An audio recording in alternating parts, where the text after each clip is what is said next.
Danielle Nemitz. The date was October 16, 2014, and it was a calm afternoon at the Lakewood apartment complex. That quiet was suddenly shattered by a loud cracking sound that startled the neighbors. After the noise rang out, things seemed to return to normal until a knock came at the door. On the other side, someone was shouting frantically, begging for help. When the residents opened the door, they found Sukhwinder Nemitz, Danielle Nemitz's husband, visibly shaken and panicked. He was pleading with them to call 911. The neighbors were stunned by the abrupt and emotional scene. Through his distress, Sukhwinder managed to utter just one thing. "It's Danielle." Danielle Ripien was gone. Born on January 11, 1995, in San Francisco, California, she had a sister named Ashley. From the very beginning, Danielle showed remarkable strength. She was born 7 weeks premature, weighing just 3 pounds, less than half the average weight for a newborn. Doctors and nurses were uncertain whether she would survive, but Danielle pulled through. For a time, she led a relatively typical childhood. However, tragedy struck early. Her mother, Elizabeth, passed away from cancer when Danielle was only 2. Though too young to grasp the concept of death, that loss marked a turning point in her life. Afterward, her grandmother, Scarlett Ripien, became her legal guardian and cared for her until she turned 14. But when Danielle was 14, she would see someone else she loved die. Another person, Scarlett, died of old age, and Danielle was very sad.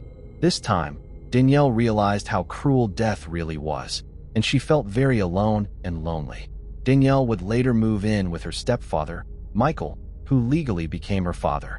He would soon die though, which was sad. Danielle took a lot of hits, and they all made her want to be loved and have her own family from a very young age. Life was very unfair to Danielle, but she didn't give up her will to fight. Before I continue, I want to remind you that only a small percentage of people who watch my videos are actually subscribed. So if you enjoy my content, consider subscribing. It's free, and you can always change your mind later. Now let's move on with the video. Danielle was like a breath of fresh air to her friends. Some of her friends even say that the phrase "small but mighty" was made just for her. Even though Danielle had a lot of bad luck, she kept going and put a lot of her energy into cheerleading, which was her favorite hobby. But Danielle really wanted stability more than anything else. Danielle had a big family with many siblings, but all she wanted was to fit in. Danielle's cheer coach said that she would always think of her boyfriend's family as her own because it was the only thing that was stable in her life. Danielle met the person who would become her forever when she was in her senior year of high school. Sukhwinder Nemitz was his name. Sukhwinder had just graduated from high school and was now 19 years old. He had joined the army and was about to leave for basic training in Georgia. They first met at a high school football game in Northern California on October 4, 2012. They added each other on Facebook and started messaging each other. After a while, they couldn't be apart. Danielle and Sukhwinder both fell in love at first sight and knew they wanted to spend the rest of their lives with this person. Sukhwinder and Danielle's relationship grew so quickly, it was crazy. In just a few weeks, Danielle moved in with Sukhwinder and Danette, his mom. Sukhwinder asked Danielle to marry him on top of a mountain on their first Christmas together. Danielle said yes with tears in her eyes, and their future was set. Sukhwinder and Danielle got married on March 7, 2013, a few months after Sukhwinder finished his basic training. This was Danielle's wish. She finally had her own family. It was small, but it made her feel like she belonged and was loved, so it was perfect. Danielle and Sukhwinder were very happy when they got married. David taught Danielle how to drive, and the two of them lived together in Lakewood, Washington, while he was stationed at Fort Lewis. After graduating from high school, Danielle began working at a local countertop store. Passionate about beauty and makeup, she dreamed of opening her own nail salon. Like many young couples, they had 2 adorable dogs and plans to travel the world before settling down and having children. At the time of the incident, Danielle's sister Ashley was about to give birth, and Danielle was overjoyed at the thought of becoming an aunt. Sadly, she never got to meet her niece or nephew, or fulfill her dream of starting a family of her own. The terrible day was October 16, 2014, just over 2 years after she married Sukhwinder. She was found dead in her home. Sukhwinder was going to be gone for 3 weeks for field training in Yakima, Washington in September 2014. Danielle was going to stay home with their 2 dogs. On October 16, Danielle FaceTimed her best friend, Michaela Yingling, all day. During the call, Danielle seemed very excited for Skylar to finally get home. She even put candles around the house to show how happy she was. She did her things, like bathing the dogs and getting the house ready for Skylar to come home. She was getting ready when Skylar texted her and asked her to get a certain bottle of rum and whiskey for the night. You see, Skylar wasn't allowed to drink on the base during this field training operation. That's why he asked Danielle to buy him alcohol since he was coming home. Around 4 p.m., Danielle saw Skylar again and FaceTimed Michaela again. Skylar joined the call and said hello to his wife's best friend. At that moment, everything looked great. Of course, that was the last time anyone saw Danielle alive. Less than 15 minutes later, Danielle and Skylar's neighbors called 911 in a panic. The neighbors say that a frantic Skylar begged them to call 911. During the call, the neighbors told the operators that they heard a lot of noises and banging coming from the Nemitz home. Skylar then told the operators that his wife had hurt herself while cleaning a rifle. To give you some background, Skylar and Danielle were both crazy about guns. They would often hang out at the firing range and try out different guns. This was something they often did on date nights. The couple didn't have much time to themselves because Skylar was always training. So this was how they spent time together, and they both loved it. Anyway, when Skylar joined the army, his gun collection grew to 15. For Danielle's 19th birthday, Skylar gave her a blue automatic rifle, which happened to be the rifle she was cleaning when it went off by accident. When the police and emergency services got to the room where Skylar said Danielle was, they were shocked and couldn't say a word. Danielle was slouched over on a table and not moving at all. Her computer was in front of her, and she had been fatally shot. The detectives had no idea what was going on.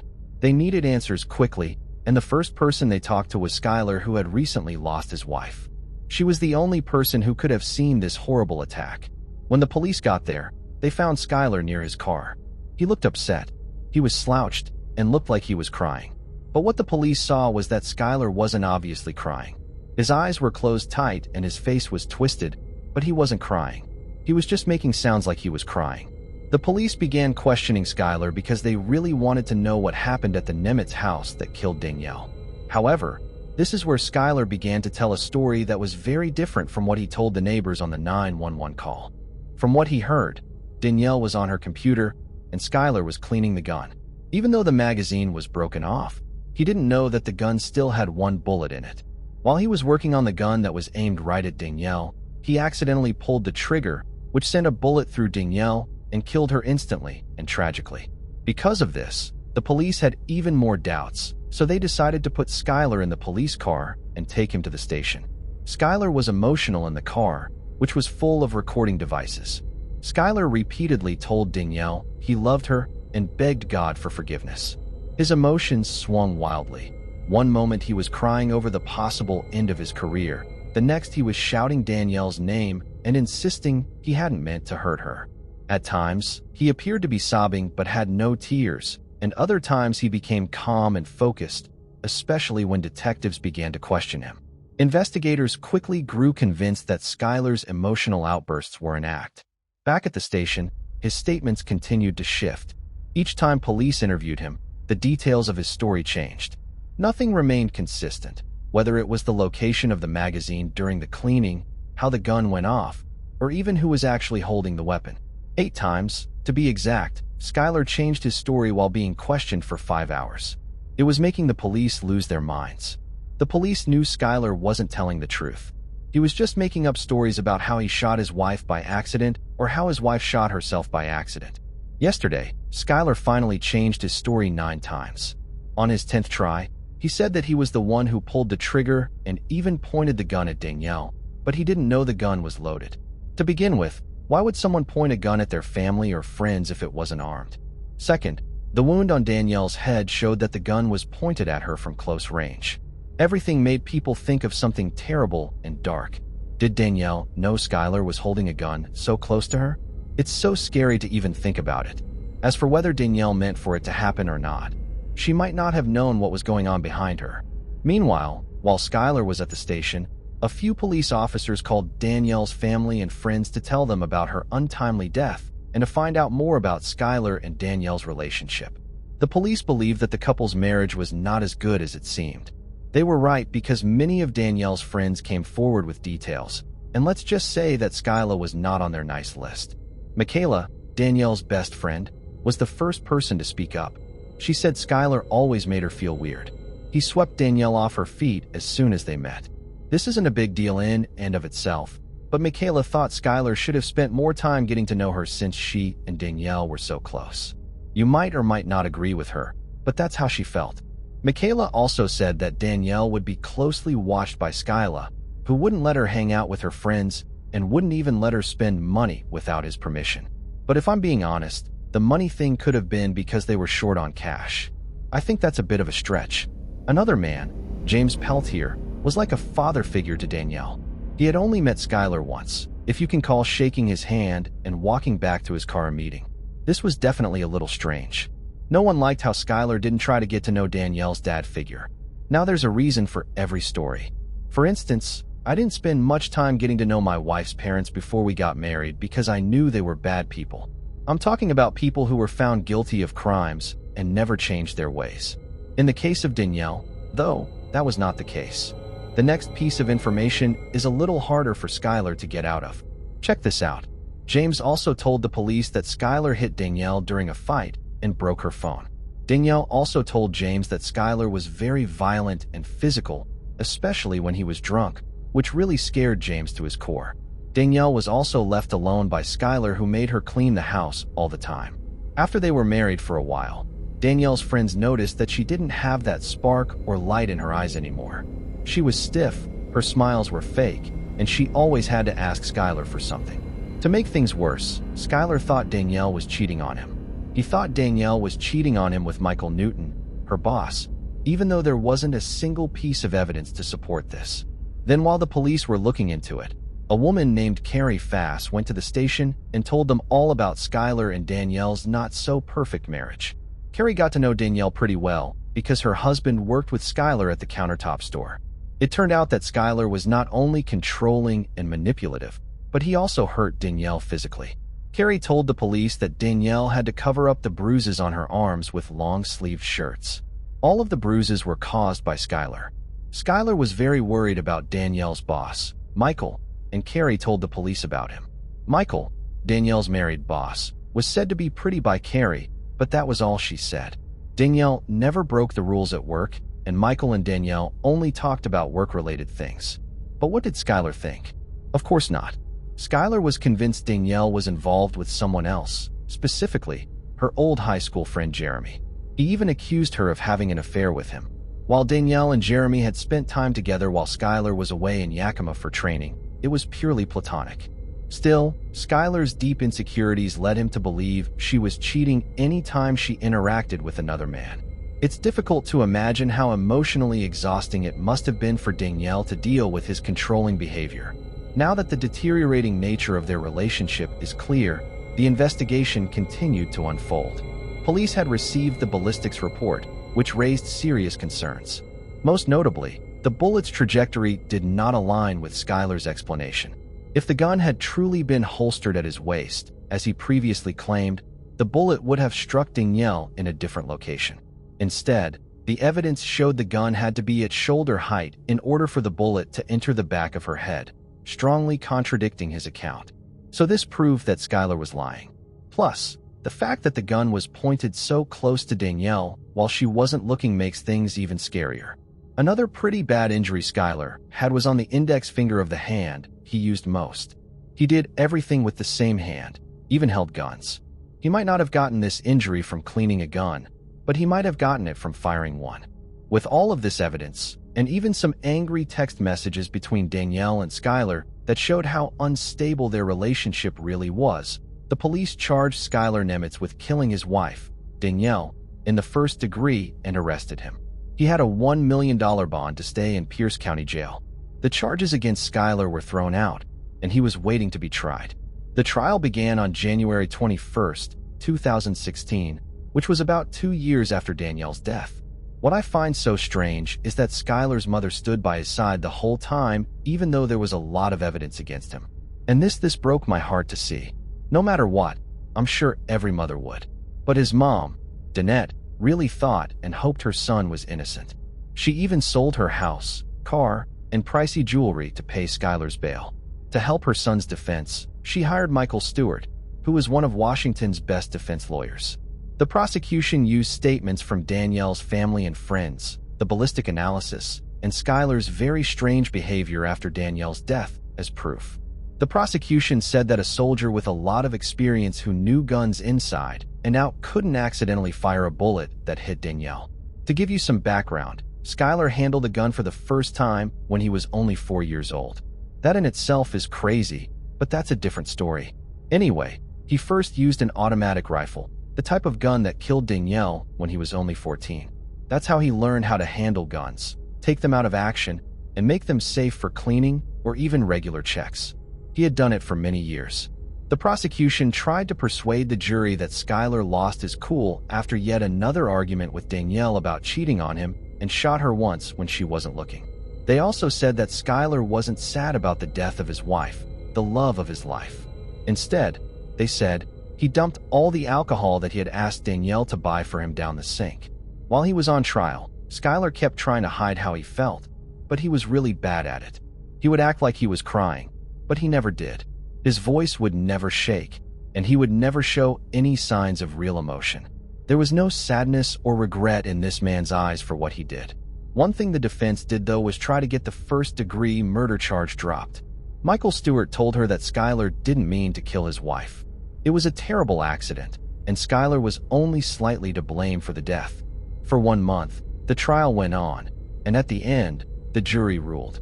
Skylar was found guilty of first-degree manslaughter on March 3, 2016, but not of first-degree murder. The prosecution failed to persuade the jury that Skylar killed his wife on purpose. This was a terrible scene in court, but things were even worse for Danielle's family and friends. Lorie Nemitz got the harshest sentence possible for the charge on March 25, 2016, which was 13.5 years in prison. He is supposed to be freed in 2029, but Skylar's case came up again at the July 2020. He said that the manslaughter charge got him the harshest sentence possible, but that his young age wasn't taken into account. The lawyers for Skylar said that his sentence was a complete miscarriage of justice. It was said that the jury didn't take into account how young and immature he was when they gave him the harshest sentence possible. But accident or no accident, do I need to remind you that this horrible person is in prison for 13.5 years for killing his wife? Skylar's defense team said that the jury didn't understand that being careless is the very hallmark of youth, even though he did act carelessly. So does the defense mean that a young person can kill someone in cold blood and not get in trouble for it, because young people are usually careless and immature? Thank goodness. The jury didn't agree with this appeal and made it clear that being young and careless doesn't give anyone permission to commit horrible crimes. That means Skylar will have to stay locked up until 2029. Danielle's family took Skylar's sentence very badly. It took 13.5 years, which is not even close to enough time to give Danielle what she deserved. She died so cruelly at the hands of her abusive husband. Even though James wasn't Danielle's real child, he loved her very much. James remembers Danielle running through the front door and giving him a bear hug as one of his favorite times with her. James is very sad because he will never see or hear Danielle's voice or see her smile again. Ashley, Danielle's sister, wanted to see her grow up, have kids, and live a happy life with her partner. Tragically, Ashley never got the chance to see Danielle live out her dreams, as her life was cruelly taken at just 19 years old by someone she believed would always stand by her. On October 26, 2014, a candlelight vigil was held in Danielle's memory. Friends and loved ones gathered to share heartfelt memories and stories, reflecting on how Danielle had impacted so many simply by being her authentic, caring self. It's deeply painful to know that a man driven by jealousy, control, and manipulation could take her life and still walk away with such a light sentence. Danielle was a fighter. She defied the odds and kept smiling through adversity. It's heartbreaking that her life was ended in such a senseless and brutal way. There's no silver lining here, only grief, anger, and the feeling of injustice. Danielle was taken for no reason, and the person responsible has yet to face consequences that match the weight of what he did. Moving on to the next case. Diane Hank. On January 6, 1954, 16-year-old Diane Hank called her 23-year-old friend Sherry to let her know she had a belated Christmas gift for Sherry's husband and asked if she could bring it over. Sherry happily agreed and invited Diane to stay for dinner, but asked her to get permission from her mother first. After receiving approval, Diane set off for her friend's house. Sherry Fong, whose real name was Marjorie Lovell Fong, and her husband Wayham Fong, known as Wayne, had first met Diane 3 years earlier in 1951. At the time, they had recently moved to Portland, Oregon, and were searching for a babysitter for their child. The couple quickly grew close to Diane, with Sherry developing a particularly strong bond with her. They frequently exchanged expensive gifts, borrowed each other's clothing, and Diane even stayed overnight on occasion. At just 15 years old, Diane had given birth to her own daughter, Catherine, and often brought her along, caring for both children simultaneously. When Diane arrived at the Fong's home, she found another couple, Mr. and Mrs. Jean Smalley, already there enjoying drinks with Sherry and Wayne. The Smalleys were familiar with Diane and greeted her warmly, but they decided to leave before dinner, opting not to stay with the trio. Mrs. Smalley later recalled that Diane had consumed 2 martinis while they were still there and was acting playfully by the time they departed. Reports suggest that Diane may have had as many as 5 martinis that evening.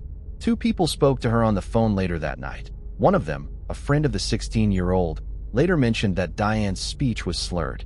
According to this friend, Diane had told her they were having a party, planned to have dinner, and that she was feeling high. The second person to call Diane that night was her mother.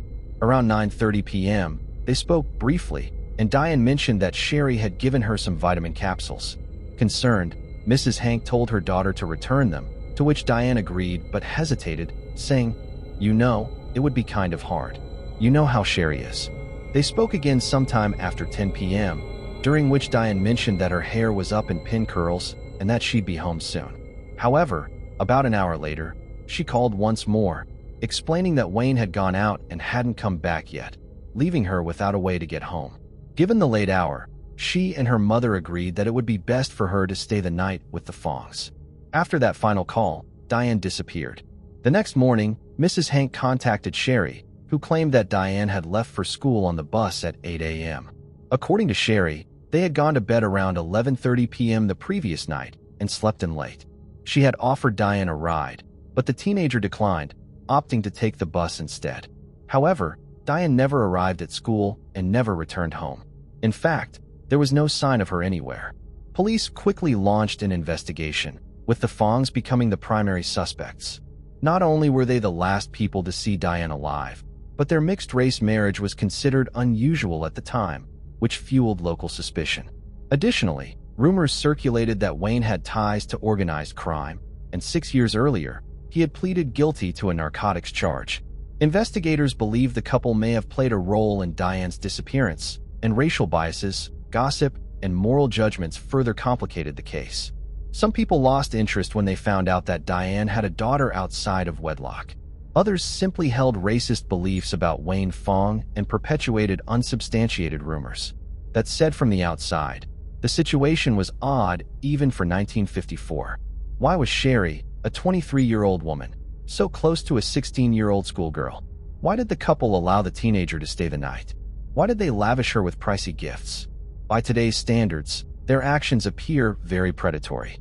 Following Diane's disappearance, Sherry placed a personal ad in the local paper which read, "Diane, please contact me.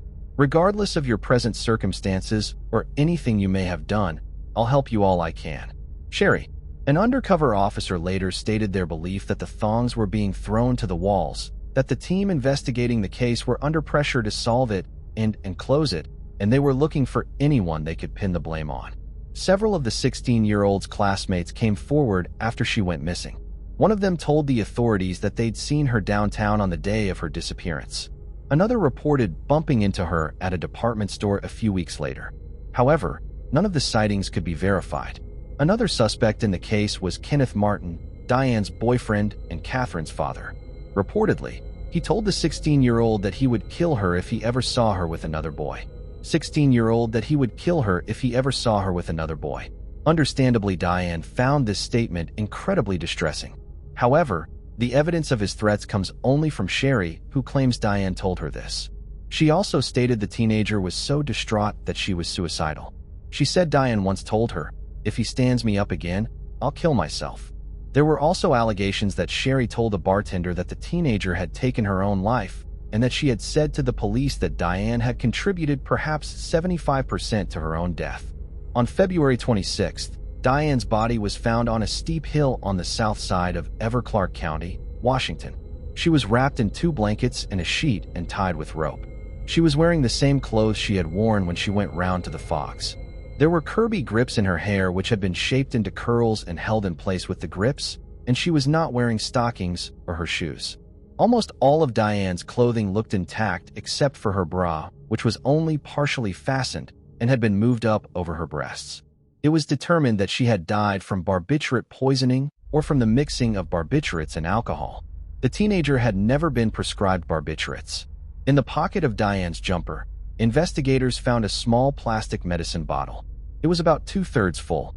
The capsules contained rubrimin, commonly known as vitamin B12, and a multivitamin. Sherry had already told the police that the pills the 16-year-old had told her mother about were vitamins. So this appeared to line up.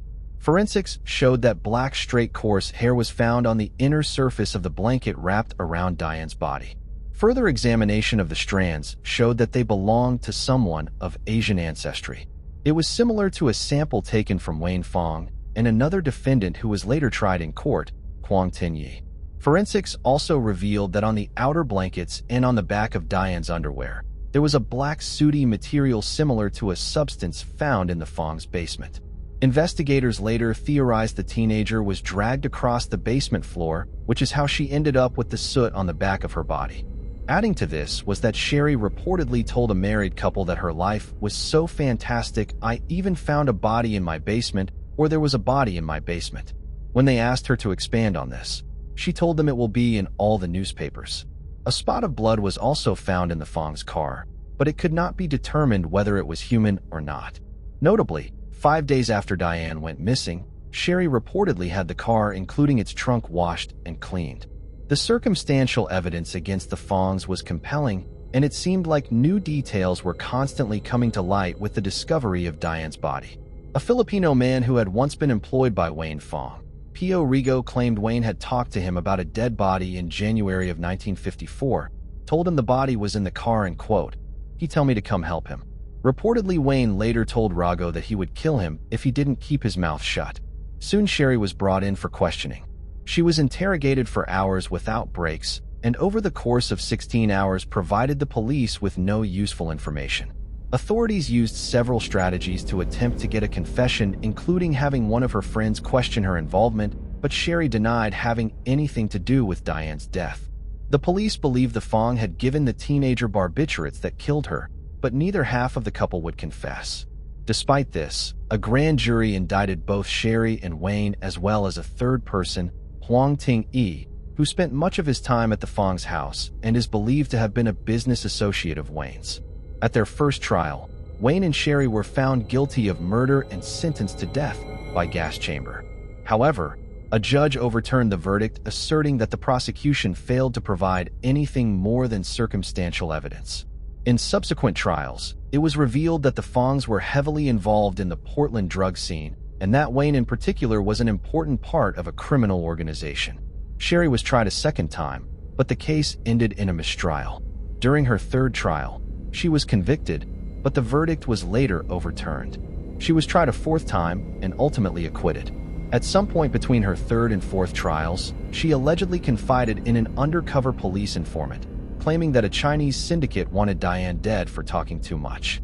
She reportedly offered the syndicate $125,000 to spare the teenager's life. Wayne also managed to avoid consequences in Diane's case, but in 1958, he was arrested and charged with dealing heroin. He pleaded guilty and was sentenced to 20 years in prison, though he was paroled after serving 12. Following his release, he quickly returned to Portland and resumed his criminal activities. In 1973, he was convicted of possessing heroin and cocaine. 3 years later, in 1976, he died in prison after an accidental fall in the shower. After Wayne's imprisonment, Sherry Fong largely faded from public view.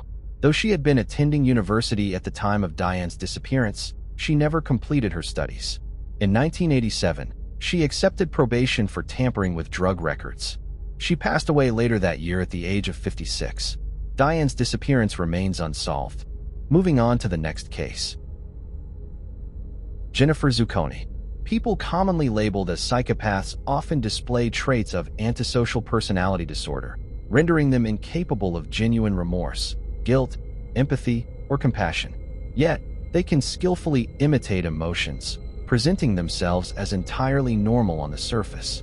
Psychopaths are manipulative and exploit those around them for personal benefit, often exercising patience as they wait for the ideal victim. Shielding oneself from their calculated schemes is incredibly difficult. They engage in psychological manipulation, deceit, and seduction, gradually taking control over their victims before delivering a catastrophic outcome. Such was the case in February 2006, when the murder of a young woman named Jennifer Zucconi sent shockwaves through Italy, becoming one of the nation's most disturbing and notorious crimes. Born on February 19, 1984, in Martalago, a quiet town in the province of Venice, Jennifer was the only child of a humble family. Her mother was a homemaker, and her father worked in a local factory. Her parents cherished her deeply, raising her in a loving and supportive home built on trust. Jennifer blossomed into a bright, outgoing, and sociable young woman, always surrounded by friends and often becoming the heart of any social gathering. However, in the small provincial town where she grew up, opportunities for young people to engage in meaningful activities were limited. Most of the local youth spent their time at one of the town's few bars or its lone nightclub. One of the most popular spots was a central bar where Jennifer and her friends regularly gathered. It was there, in February 2003, that she met the owner, Lucio Nero, who also worked behind the bar. Although Lucio was nearly 13 years her senior, he quickly became interested in Jennifer and started paying her special attention.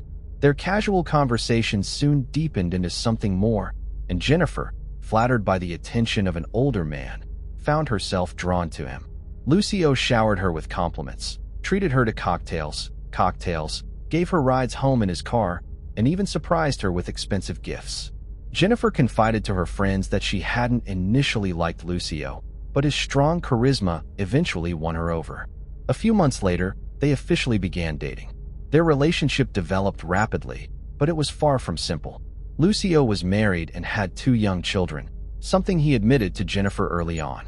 However, he lied about his marriage, claiming it was an unhappy union. He said he no longer loved his wife, but couldn't leave her yet because of his children. Lucio frequently complained to Jennifer about how unbearable his home life was, saying he only felt peace and happiness when he was with her, while his home life was, in his words, a nightmare. Jennifer not only believed him, but also sympathized with his struggles. She listened to his stories attentively and even began to resent his wife, whom Lucio described as cruel, selfish, greedy, and dishonest. He insisted that his wife was only with him for his money and told Jennifer that he pitted his children, who would be emotionally devastated if their parents divorced. Lucio assured Jennifer that he would soon talk to his wife, settle everything, and separate, clearing the path for their happiness together. He was so convincing that Jennifer even introduced him to her parents, and he became a welcome guest in the Zucconi household, where he was treated almost like a member of the family. Jennifer confided in her mother about the complicated situation and Lucio's supposedly unhappy marriage. Her mother, understandably concerned, was initially displeased, but Jennifer managed to convince her of Lucio's sincerity and intentions. Jennifer always seemed overjoyed when she was with him or even speaking about him, which led her mother to reluctantly accept her daughter's choice, trusting that Lucio would eventually marry her. The couple's relationship lasted about 1.5 years, during which Lucio repeatedly promised Jennifer that he was on the verge of divorcing his wife to be with her. While he continued to complain about his marriage, in reality, he had no intention of leaving his family. Lucio enjoyed his double life. Keeping Jennifer close fed his ego, added excitement to his daily routine, and made him feel special. In September 2005, Jennifer unexpectedly discovered she was pregnant. Instead of feeling scared, she saw this as a sign, perhaps even fate. She believed that the pregnancy would prompt Lucio to take decisive action, tell his wife the truth, finalize a divorce, and marry her as they had been planning. However, the reality turned out to be far different. On September 30th, during one of their usual meetings in a hotel room, Jennifer told Lucio she was expecting a child. There was no doubt about who the father was. Jennifer had been exclusively with Lucio for the past year and a half, and he knew this as well. Accusing her of infidelity wasn't an option. Lucio's reaction was immediate. His expression changed, and he went silent before demanding that Jennifer terminate the pregnancy as soon as possible. Jennifer couldn't believe what she was hearing. At first, she thought he must be joking, but when she cautiously asked him to clarify, Lucio erupted. He grabbed her by the shoulders and shook her violently, shouting at her to fix this problem immediately. Jennifer was terrified. She had never seen Lucio act this way before. It seemed as though he was barely restraining himself from hitting her, and in truth, that's exactly what he was struggling to hold back.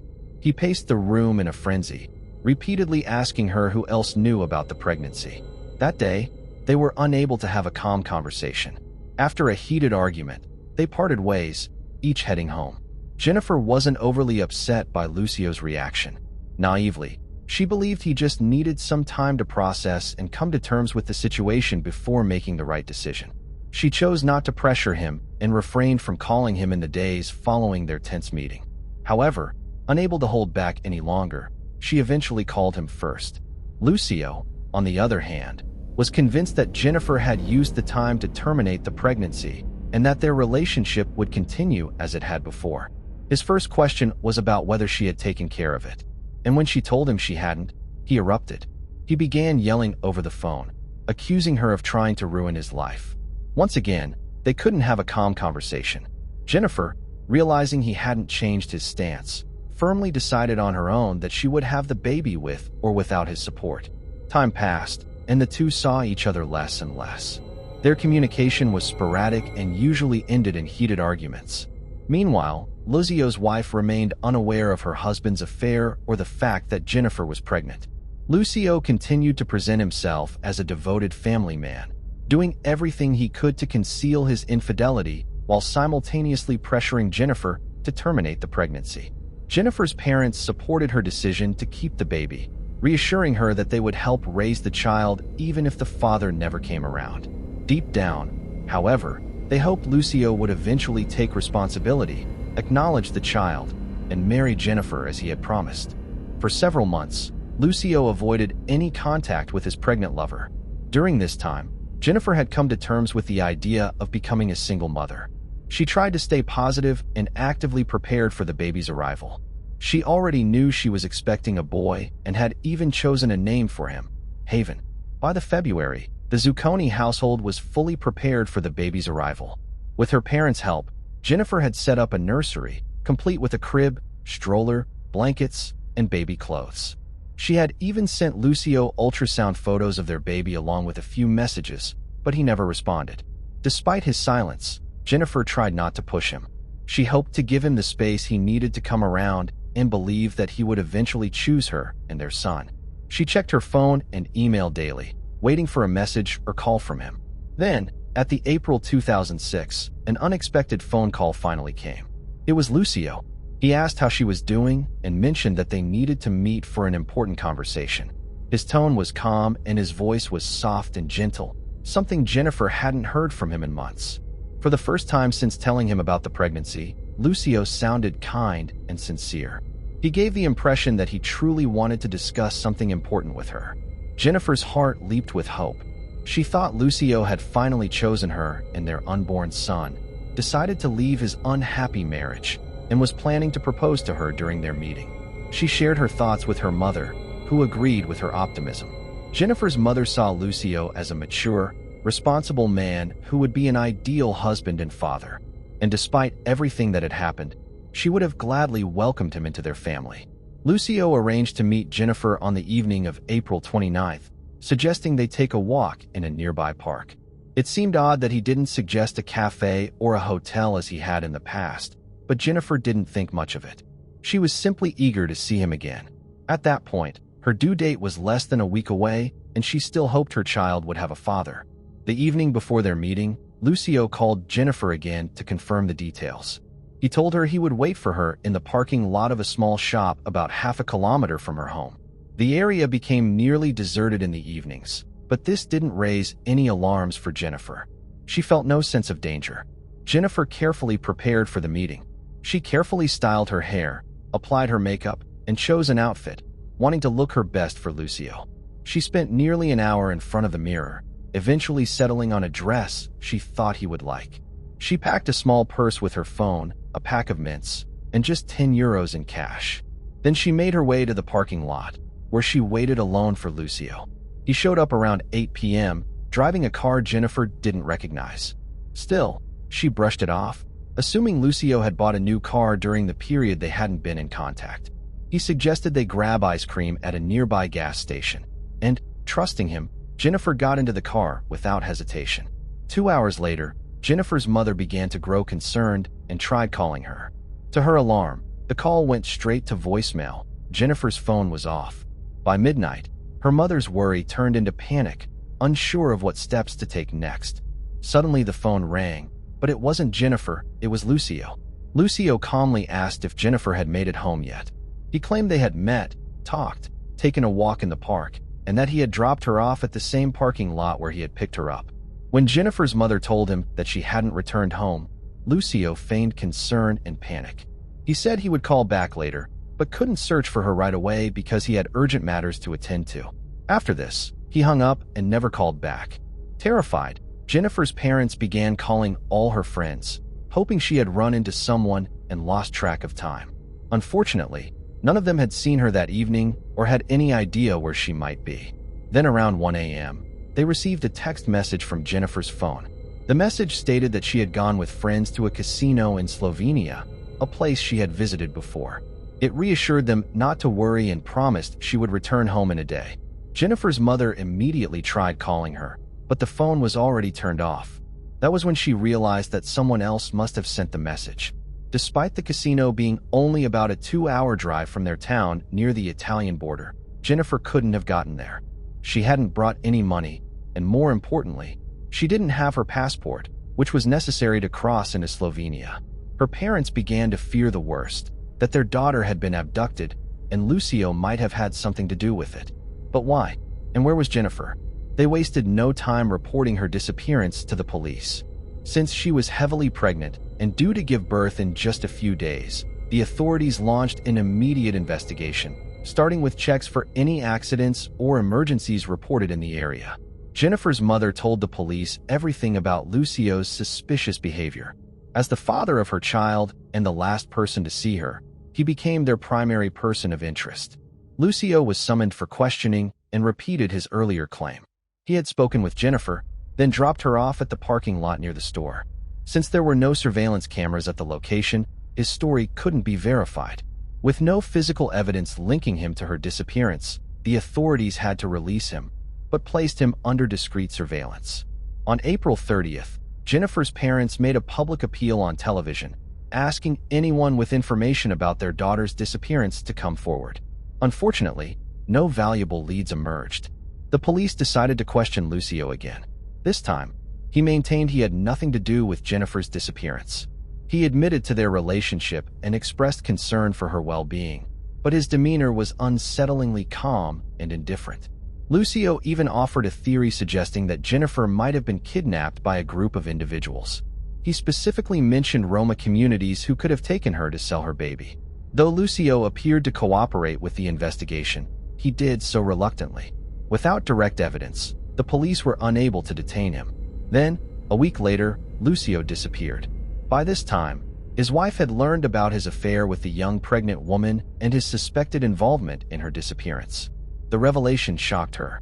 She had believed Lucio to be a devoted family man. Feeling betrayed and desperate to protect her own family, she filed for divorce and sought full custody of their 2 children.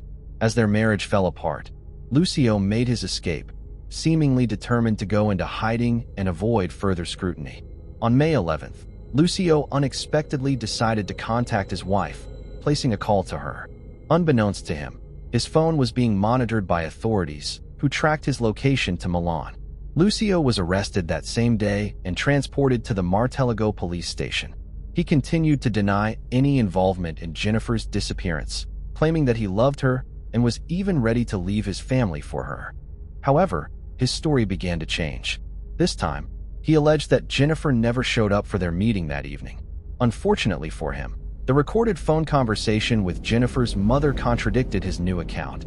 Meanwhile, investigators analyzed data from Jennifer's mobile phone and discovered that its last known signal had been detected near a gas station roughly 1 mile from her home. Luckily, the station was equipped with an outdoor surveillance camera and detectives decided to review the footage. The quality of the video left much to be desired, but the parking lot was nearly empty around 9:30 p.m. on April 29th. A car pulled into the lot, and while it was difficult to make out exact details, the investigators had little doubt about who was inside.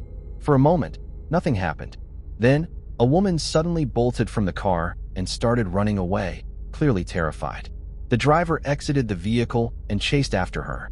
The woman stumbled multiple times, struggling to move, likely due to her advanced pregnancy. The man quickly caught up to her, struck her several times, and then dragged her by the hair toward an area off camera. Detectives immediately combed the area around the gas station. In the bushes nearby, they found a torn piece of fabric with reddish-brown stains. The fragment was sent to a lab for analysis, and it was soon confirmed that the stains were blood and matched Jennifer's DNA. One critical challenge remained. The car in the video did not belong to Lucio. Without being able to directly tie him to the events shown on the footage, building a case against him was difficult. However, investigators managed to decipher the car's license plate number and issued a search alert for the vehicle. The car was traced to a rental company, and records showed that on April 29th, the vehicle had been rented by none other than Lucio Nero. Faced with mounting evidence and glaring contradictions in his story, Lucio came to realize that denying the accusations was futile. He eventually agreed to cooperate with authorities, hoping it might earn him a reduced sentence. Investigators' main focus was to determine the whereabouts of Jennifer's body, as by that point, it was clear she was no longer alive. During his confession, Lucio admitted that Jennifer had merely been a source of amusement for him, and he never had any intention of leaving his wife. He revealed that he had deceived Jennifer, feeding her false hopes with empty promises. When she became pregnant, the news caught him off guard, but he believed he could manipulate or pressure her into terminating the pregnancy. However, Jennifer refused, putting his marriage and financial situation in jeopardy. For 9 months, Lucio waited, hoping she would change her mind, but she never did. He feared that once the baby was born, the truth would come to light, likely resulting in a divorce that could cost him half his business and burden him with substantial child support obligations. To protect his marriage and reputation, Lucio went to great lengths to keep his wife in the dark. But he knew that once the baby was born, the situation would become impossible to hide. Lucio arranged a meeting with Jennifer, and she happily agreed. According to him, he still hoped to convince her to end the pregnancy, seemingly ignoring the fact that she was just days away from giving birth. Their conversation quickly escalated into an argument, and they began shouting at each other. He drove to the gas station, believing it was a secluded spot with no cameras or witnesses where they could continue the discussion. During the argument, Jennifer allegedly threatened to tell his wife everything, which Lucio claimed drove him into a rage. He said he struck her several times in the face to silence her, but Jennifer then threatened to report him to the police. She got out of the car and tried to run, but her advanced pregnancy made it difficult for her to move quickly, and she stumbled and fell multiple times. Lucio caught up to her and, in a fit of anger, began hitting her. Then, he dragged her by her hair into a wooded area near the road. Lucio claimed he had no intention of killing Jennifer, but was overcome with rage and lost control. He grabbed a piece of rope lying on the ground and used it to strangle her. However, the rope was old and rotted, breaking in his hands. By the time he realized what had happened, Jennifer was already unresponsive. Panicking, he decided to get rid of her body. He dragged her farther away from the road until he came across a deep trench. Recent rains had turned the ground at the bottom into soft, wet mud. Lucio decided it was the perfect place to hide her body.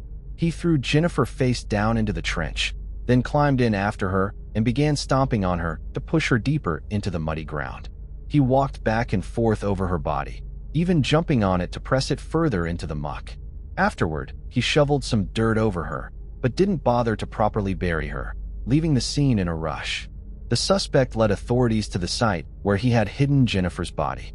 Investigators noted that the location was disturbingly well chosen for such a crime. Just a week earlier, construction workers had filled in the trench, making it highly unlikely that anyone would have found Jennifer's remains without Lucio's confession.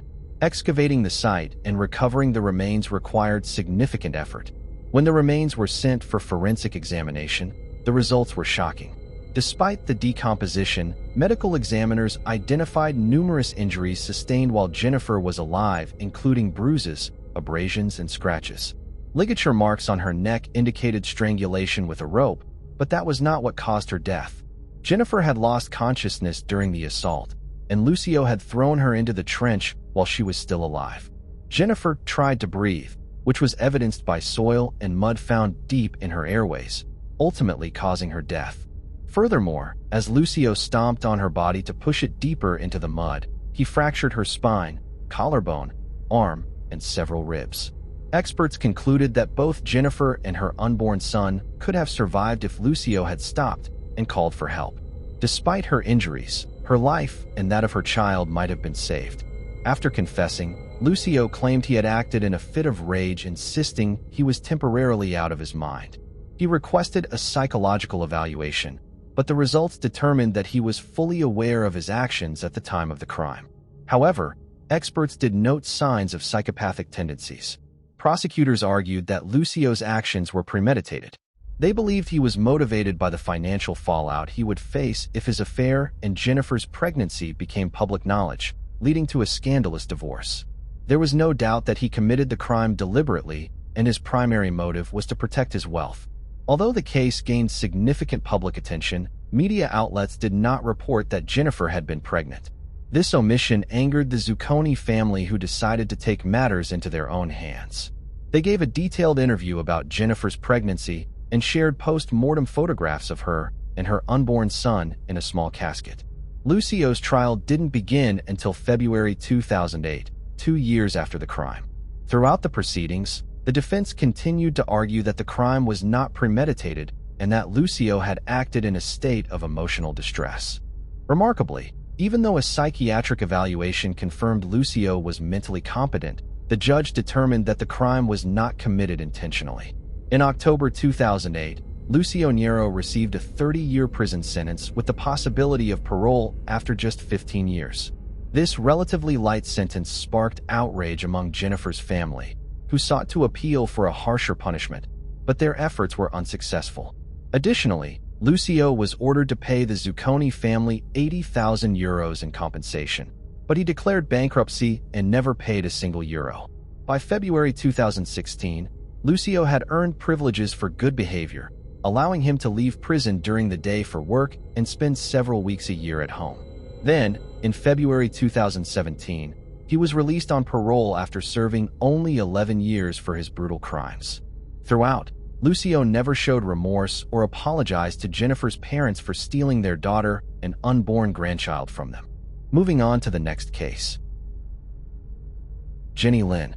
Jenny Lynn, a bright and gifted 14-year-old, excelled both academically and musically, playing the piano and viola while maintaining straight A's. She was the only child of John and May Leanne Lynn, both professionals, and lived in Castro Valley, California. On May 27, 1994, Jenny arrived home from school and spoke on the phone with a friend until around 5:15 p.m. This was a common routine for her, as she was well-liked and had many friends, often spending her free time talking on the phone, doing homework, or practicing music. Sometime after ending the call, Jenny was attacked in the second-floor bathroom of her home, where she was bound with duct tape and fatally stabbed. She had also been forced to undress. Her father discovered her lifeless body when he returned from work around 6:45 p.m., immediately alerting the authorities. When police searched the home with the family's assistance, they found no signs of burglary, suggesting the crime was not motivated by theft. Detectives suspect that the perpetrator entered the home through either a broken window or the sliding glass door. There is also speculation that the attacker may have intended to sexually assault Jenny, but was interrupted for some reason. Bloodhounds were brought to the crime scene, and they managed to trace a scent leading through a field behind the Lynn family's home, suggesting a possible escape route for the killer. However, the case took an even more puzzling turn when Jenny's father, John Lynn, came forward with a potential lead. John recounted an unsettling encounter that occurred on or around May 12, 1994, between 6 o'clock and 7:30 p.m. at the Bay Fairbart station in San Leandro, California. A man approached him and stated, "I have a proposition for you. I got your daughter." John provided authorities with a description of the individual, leading to the creation of a composite sketch. The man was described as being between 30 and 45 years old at the time, standing between 5 feet 8 inches and 6 feet 0 inches with a thin, gaunt appearance. Despite this, investigators do not currently consider him a person of interest in Jenny's case. For over a decade, John and May Lynn waited for answers and for justice so that they could finally begin to heal and overcome the tragedy that hit their family. Then in February 2006, police named their prime suspect as Sebastian Alexander Shaw, a Vietnamese man born in 1967. Sebastian was arrested in August of 1994, where he was found with a stolen car and 2 rifles taken from San Ramon just 3 days after Jenny's cold-blooded murder. Sebastian was also in possession of a quote murder kit including surgical gloves, a ski mask, duct tape, knives, binoculars, and plastic wrist ties like those used by police. The man already has a long criminal history, as he had already 3 murder convictions and claimed to have killed 10 to 12 people. While the lead in Jenny's case appears promising, there is not enough evidence to conclusively link Sebastian to the crime or secure a conviction.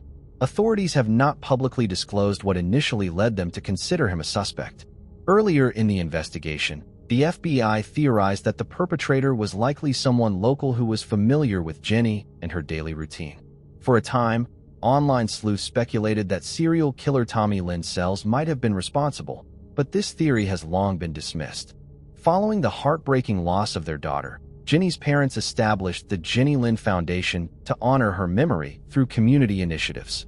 The organization hosts various events in the East Bay area, including a youth music camp, scholarships for aspiring musicians, and safety awareness programs. Despite their ongoing efforts to keep Jenny's case in the public eye, her murder remains unsolved to this day. Moving on to the next case. Kaylee Sawyer. In July 2016, a man carried out a 3-day crime spree across Oregon and California, leaving a lasting impact on his victims and their families. The violence began in the early hours of July 24th, when 23-year-old Kaylee Sawyer from Bend, Oregon, was abducted and killed. An autopsy later confirmed that she died from blunt force trauma and had fought for her life. The next day, on July 25th, 19-year-old Andrea Elizabeth Mace was carjacked and kidnapped at gunpoint in Salem, Oregon. The attacker falsely claimed to be a police officer and even showed her news reports about Kaylee Sawyer's murder. Forcing Andrea to accompany him to California, the perpetrator stopped at a hotel in Cottage Grove, Oregon, along the way. Inside the hotel room, he handcuffed her, made her take sleeping pills, and behaved in a way that led her to fear she would be assaulted. However, after receiving a phone call and worrying that law enforcement was closing in on him, he abruptly left the hotel and resumed the journey toward California. At some point during the drive, he attempted to swap vehicles to evade capture, stopping at 2 separate rest areas in search of another car to steal. In the early hours of July 26th, the perpetrator stopped at a motel in Yreka, California, where he noticed an elderly man standing near his vehicle. He parked, took Andrea by the hand, and approached the man. With his gun in plain sight, he demanded the vehicle. When the man refused to comply, the attacker shot him in the abdomen. Andrea, desperate for escape, begged him to let her go. Instead of releasing her, he tightened his grip on her hand and forced her to flee with him on foot to a nearby gas station. There, he came across his next victims, 2 young men and their elderly grandmother sitting inside a car. Threatening them with his gun, he climbed into the vehicle with Andrea and ordered them to drive. As they traveled, he admitted to his hostages that he had an overwhelming urge to take lives, revealing that he had already killed a young woman in Bend and shot a man in Yreka. He eventually dropped his 3 California victims on the side of the road, again threatening to take their lives, and continued driving southbound with Andrea. Soon after, California law enforcement caught up with the perpetrator and arrested him. After he called 911 and said he was wanted for slaying, 34-year-old Edwin Lara was a campus safety officer at Central Oregon Community College and a resident of Bend, Oregon. On November 16, 2016, a federal grand jury returned a 4-count indictment, charging Lara with 1 count each of kidnapping and carjacking, and 2 counts of using, carrying, and brandishing a firearm during and in relation to a crime of violence. In January 2018, prior to his sentencing, Lara pleaded guilty to the kidnapping and carjacking charges. He was then sentenced to life in federal prison. In April 2019, Lara received a second life sentence for terrorizing Andrea when he carjacked and abducted her. She briefly addressed Lara in court. "You thought you stole my life from me, but I am not a victim. I am a survivor. I am a warrior. I am stronger than I have ever been, and you are going to rot where you belong." Billy J. Williams, U.S. Attorney for the District of Oregon, said Edwin Lara is a ruthless perpetrator who will rightfully spend the rest of his life in prison. There is simply no place in civil society for this type of horrific violence. I sincerely hope Lara's 2 life sentences will bring some measure of comfort to his victims and their families. Their courage and perseverance throughout Lara's lengthy state and federal cases are an inspiration to the entire law enforcement community. In July 2020, Central Oregon Community College has agreed to pay $2 million to the family of Kaylee as he was on duty at the college. The family filed a federal lawsuit against the college in July 2017, arguing that Kaylee accepted a ride from Lara, believing he was a police officer she could trust. Instead, she became trapped in a patrol car equipped with a cage and doors that would not open from the inside. Julie Van Cleef, Kaylee's mother, said the family plans to use part of the settlement to continue KK's Readers, a program that provides books for kids in Head Start and early education programs. She expressed that she could finally lay her daughter to rest in peace, knowing that everyone responsible for the tragic crime had been held accountable. Now, she could grieve for Kaylee as her daughter, rather than as the victim of a brutal slaying. In the wake of Kaylee's death, the state enacted Kaylee's Law, legislation designed to safeguard students and the public by clearly defining the responsibilities of campus safety officers. Wearing an orange-striped jail uniform, Lara spoke briefly, saying he was sorry for what had happened. He claimed he wished he could have prevented it, but insisted he did not understand how it occurred, stating, "I was never this kind of guy." Moving on to the next case. Lorie Nessen. 15-year-old Lorie Nessen lived in Columbus, Ohio, in 1974 and was a student at Eastmore High School. Excelling academically, she earned honors throughout her school years. On September 27, 1974, Lorie attended a high school football game, and after it ended, she went to a house party. Shortly after midnight, she began walking home, but tragically never arrived. The following day, her body was discovered in a ditch on the west side of Reynoldsburg, Ohio. Her clothing was found scattered over several miles. An autopsy revealed that her cause of death was asphyxia of undetermined origin. This meant that investigators did not believe someone took her life. The family pleaded with investigators to reopen the case, and they finally did in 2019. A new coroner decided to review the case. He determined, as someone definitely took Lorie Nessen's life. In December 2020, 10 TV aired a broadcast on the Lorie Nessen case. That night, a viewer called Reynoldsburg police with information and could finally solve the case. The woman said what happened to Lorie was very similar to what happened to her cousin, Karen Adams. In March of 1975, 17-year-old Karen Adams left her home in Whitehall, Ohio. She told her parents as she was going to a girlfriend's house to pick up some clothes she had left there, but she actually planned to meet up with her boyfriend at a supermarket. Karen's body was found the next day in a ditch about 6 miles from her home. She had been assaulted and strangled. There are a lot of similarities between the two cases. Both Karen and Lorie were teenagers, found in a ditch and passed away within a few months of one another. Karen's case was solved over. In February 2011, Robert Meyer was arrested in connection to her case and convicted in 2012 as his DNA was found at a crime scene. Meyer passed away just a few years after being imprisoned. There were DNA samples from 2 different men found at Karen's crime scene, but investigators were unable to identify the second man. Karen's cousin believed Meyer could be responsible for what happened to Lorie Nessen as well, and that is why she called investigators. In 2021, DNA testing was done to see if Meyer was indeed responsible for taking the life of Lorie. It was discovered that there were also DNA from 2 men found at Lorie's crime scene. One of the DNA samples matched Robert Meyer's profile.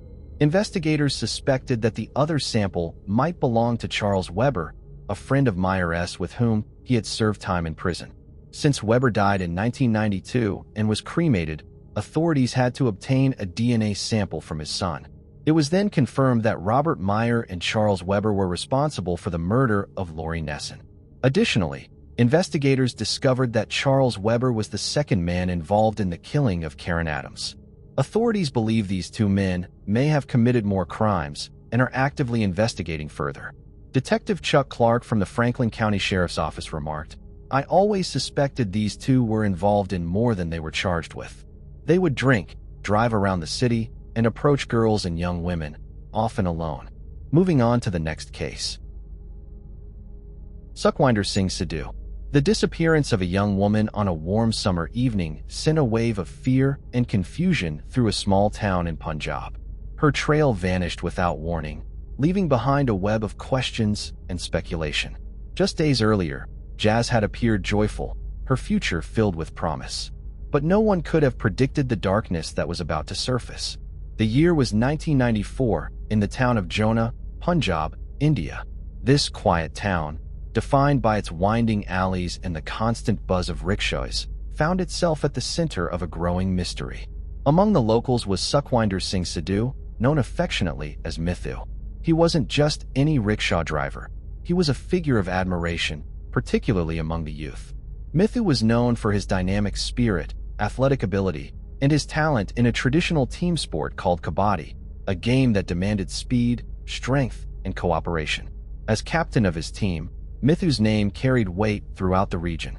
Known for his discipline in both work and sport, he lived a life defined by routine, until the fall of 1994, when something happened that altered his path forever. Sukhwinder Singh Sedu, affectionately called Jazz, had arrived in Jona in November of that year to spend time with her extended family. A soft-spoken, gentle soul used to a peaceful existence. Jazz couldn't help but hear frequent mentions of a well-known local athlete and rickshaw driver named Mithu. His reputation seemed to follow her wherever she went, stirring her interest. Though she never intended to cross paths with him, destiny had other plans. One seemingly ordinary morning at the town's rickshaw stand, Jazz and her mother were waiting for a ride to the market. Unbeknownst to her, this was the moment she would finally meet the man whose name had become so familiar in casual conversation. When a rickshaw pulled up in front of them, she saw a young driver with an intense gaze. It was Mithu. He noticed Jazz right away, and his eyes lit up with interest. Jazz and her mother took their seats on the back bench, joined by a few other passengers. As the rickshaw made its way through the town's narrow streets, Mithu couldn't help but glance back at the young woman several times. Each exchange of glances was fleeting, but significant enough to linger in their minds for the rest of the day. Mithu, who was usually focused on the road and his duties, found his attention increasingly drawn to the mysterious girl sitting behind him. Jazz couldn't remain indifferent either. She felt his gaze on her, and it left her feeling slightly self-conscious, but also intrigued. She tried not to look in his direction, but at one point their eyes did meet, and a faint smile passed between them. It was a fleeting moment, but it left a lasting impression on both of them. When the rickshaw finally came to a stop, Jazz and her mother stepped out. For a moment, she turned around and caught Mithu's gaze once more. This time, it lingered longer than before. There was something unspoken in that look, something they both seemed to understand without words. This encounter was accidental, but it held a significance neither of them could have anticipated. Jazz went about the rest of her day, but the thoughts of that rickshaw driver, who had looked at her with a mix of curiosity and warmth, refused to leave her mind. Mithu, on his end, couldn't shake the memory of that brief interaction and the exchange of glances, which seemed to communicate more than any conversation ever could. That day marked the beginning of something new, though neither Jazz nor Mithu knew where this path would lead them. Night fell over John as Mithu returned home after a long day of work. Exhaustion settled in, and he decided to rest for a while in his room. However, the peace was shattered by sudden cries from outside. "Somebody help us. We need assistance." Mithu rushed out to see two girls stranded by the side of the road. One of them was Jazz, the very same girl he had driven earlier that day. They were in trouble. Their scooter had broken down, and they couldn't handle the issue on their own. Mithu approached them without hesitation, offering his help right away. He began examining the scooter carefully, trying to figure out what was wrong. After several attempts to get the engine started, he finally identified the problem and managed to fix it. Jazz was grateful, but communication was challenging. Jazz spoke only English, while Mithu spoke Punjabi. Thankfully, Jazz's friend could translate for them, allowing them to exchange a few words. Later, Mithu learned that Jazz was staying with relatives who lived just 15 minutes away from his own house. He was 22 years old and Jazz was 19. Young and full of energy, the interest between them was undeniable. The next evening, Mithu couldn't resist the urge to see Jazz again. He went to her relative's home, aware that her family was strict and would never approve of her having visitors, especially male ones. Jazz had to sneak out to the window to see him. They held hands and spoke through the window, even though much of their conversation was lost in translation due to the language barrier. Still, there was a special connection between them, one that didn't require words to be understood. Jazz's life was anything but free. Born in India, she moved to Canada with her parents, where they settled in a large house shared with extended family members. Surrounded by strict rules and many restrictions, her every move was monitored by her parents and other relatives, including aunts, uncles, and cousins. Jazz grew up in a world rooted in traditional values, where respecting elders and obeying family rules were of the utmost importance. Jazz was a quiet and reserved young woman, deeply committed to her cultural heritage. Life in Canada had not diminished her connection to Indian traditions. She had little interest in Western culture, avoided parties, and preferred calm, family-centered evenings. Education was her top priority, and even after moving to Canada, her views remained unchanged. She stayed true to her roots, even when surrounded by a different culture. In 1994, Sukhwinder Singh Sedu traveled to India with her mother, Makiat Kaur. They stayed with Jazz's grandparents, who were prominent landowners and among the wealthiest people in the region. Their large, luxurious home and high social status made it clear that Jazz's family held a special position in the community. Additionally, the family owned a business in Canada, which added to their influence. All decisions in the family were made by Jazz's uncle, Sukhwinder Singh, as her father, who struggled with schizophrenia, was unable to take an active role in family affairs. Sukhwinder was a strict and commanding figure, and the family abided by his authority. Mithu, on the other hand, grew up in a poor family in Jiang. His parents were farmers and life was tough. After finishing high school, he started working immediately to support his family. Mithu was known for being hardworking and honest, and he earned the respect of those around him. Although driving a rickshaw didn't bring in much money, he was proud of his independence and did everything he could to provide for his loved ones. When Mithu learned that Jazz came from a wealthy and influential family, he felt uneasy. He understood the significant difference in their social statuses. Yet, despite this, Jazz and Mithu began seeing each other in secret. Their relationship was carefully hidden from Jazz's relatives, who would never have approved of her involvement with a poor rickshaw driver. But Jazz wasn't concerned with Mithu's financial standing. She valued him for his kindness and sincerity. As the day of Jazz's departure back to Canada approached, her spirits grew increasingly heavy. She couldn't bear the thought of leaving Mithu behind. Just days before her flight, Jazz made a desperate move. She tore up her passport and lied to her mother, claiming she had lost it. This allowed her to stay in India for an additional 20 days while a new passport was processed. Her family was outraged by her actions, but they had no choice but to adapt to the situation. During those days, Jazz and Mithu spent every moment they could together, cherishing the time that remained. In January 1995, Jazz ultimately returned to Canada, but her connection with Mithu did not end. They maintained their relationship through letters and phone calls. Jazz wrote her letters in English, and Mithu replied in Punjabi. Friends helped them translate so they could understand each other better. Jazz even began learning Punjabi to communicate more easily with Mithu. Their phone calls were brief due to the high cost of international calls, but every conversation was precious to them.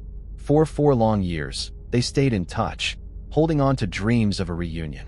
By 1999, Jazz's family returned to India with the intention of arranging her marriage. Her uncle, Surjit, had selected a match for her, a wealthy landowner who had recently turned 60. Jazz was stunned when she learned about the impending marriage. Her prospective husband was decades older than her, and the thought of marrying him was unbearable. Meanwhile, Mithu clung to hope for their future, despite the obstacles and barriers that stood between them. Sukhwinder and Mithu were in love, but their relationship remained a closely guarded secret. Jazz's relatives would never have accepted her choice. She knew that if they discovered her feelings for a poor rickshaw driver, the consequences could be severe, possibly even life-threatening for Mithu. One day, Jazz confided in an aunt she trusted.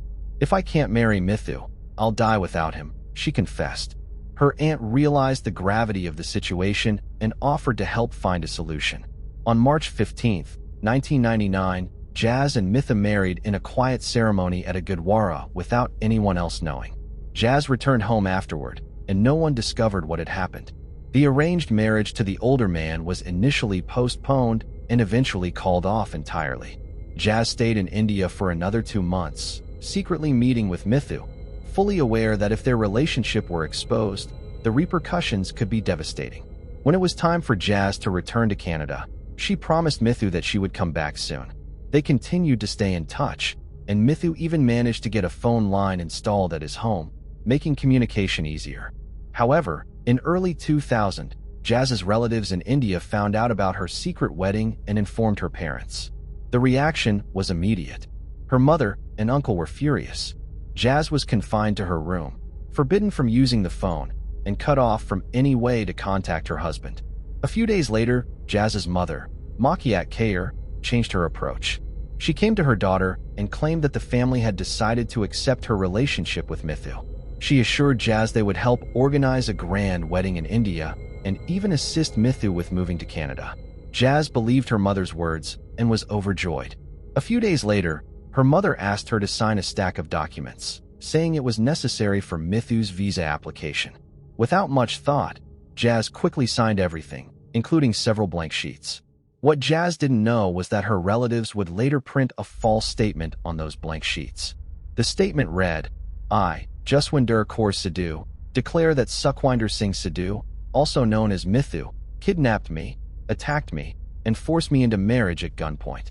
I escaped to Canada as soon as I had the chance." These documents were submitted to the police in Punjab, and based on the false claims, Mithu was arrested. He was charged with kidnapping, coercing someone into marriage, and illegal possession of a weapon. Mithu spent several months in jail awaiting trial, while his family struggled under the weight of the serious accusations. Meanwhile, back in Canada, Jazz continued to write letters to her husband, but none of them were answered. Her repeated phone calls also went unanswered. It wasn't long before she began to sense that something was deeply wrong. Eventually, through contacts in India, Jazz learned that Mithu had been arrested. She immediately suspected the involvement of her own relatives. Recalling how her mother and uncle had manipulated her into signing certain documents, Jazz began to understand that everything had been part of an elaborate and deliberate scheme. But the truth was even more devastating than she had feared. Not only had Mithu been falsely accused, but 2 of his family members and 2 close friends, who had no involvement in the marriage whatsoever, were also arrested and charged as accomplices. Their detention was clearly a tactic meant to exert pressure on Mithu and his loved ones. Jazz refused to give up. She was eventually able to reach Mithu by phone, but the call was tense and emotional. Mithu was angry and deeply wounded, holding Jazz responsible for signing the papers that had led to his imprisonment. Jazz tried to explain that she had been misled, manipulated by her mother and uncle, and that she herself had become a prisoner in her own home, prohibited from reaching out to anyone. In time, Jazz managed to break free from her family's control. It's believed that her father, who suffered from schizophrenia, and her brother played a key role in helping her. With their help and support from Canadian authorities, Jazz escaped the restrictive environment and returned to India. Once back in Punjab, She went straight to the police and pleaded for Mithu and the others to be released. She gave an official statement, declaring that the accusations were false, that she had married Mithu of her own free will, and that none of the arrested individuals were guilty. After prolonged investigations and fact-checking, Mithu and his loved ones were finally released. Jazz decided to remain in India, promising Mithu she would not return to Canada. However, aware of the potential threats from her relatives, the couple began living in hiding. In June 2000, Mithu decided to take Jazz to his uncle's house, hoping she would feel safer there. A few days later, on June 7th, they received an unexpected phone call from Canada. Mithu's uncle answered and heard the voice of Makiat Kaur, Jazz's mother. She asked to speak to her daughter. Jazz approached the phone cautiously. Her mother's tone was gentle. "My dear, what have you done? But it's okay. None of that matters now. The most important thing is your happiness. We want you and Mithu to be together and celebrate your wedding in style. I've taken care of everything, so don't worry." Mithu felt something was off. Not long after that call, the phone rang again. This time, Maki had asked to speak to Mithu, and her tone had turned harsh. "You'll pay dearly for what you've done," she warned. Then Jazz's uncle, Sergeant, joined the conversation. His words filled with threats. "You have no idea who you're dealing with. There will be consequences." Mithu hung up silently, not wanting to alarm Jazz, but a sense of dread settled in his chest. He knew they wouldn't be left in peace. Jazz suggested going to the market to buy a dress for an upcoming celebration on June 12th. Mithu was hesitant, worried about their safety, and initially refused. But seeing how excited she was, he agreed, thinking it would be a quick and uneventful outing. On June 8th, they headed to the market. Jazz picked out a dress, and Mithu paid for it. They then stopped at a cafe for coffee before starting their journey home. On their way back, trouble struck. Their scooter kept breaking down, forcing them to stop and seek help from a mechanic multiple times. It was already dark by the time they managed to get back on the road. Despite the delays, they tried to enjoy the moments they had together. Late that night, Mithu's parents received devastating news. Their son had been admitted to the hospital in critical condition. There was no word about Jazz's whereabouts. At the hospital, Mithu was unconscious.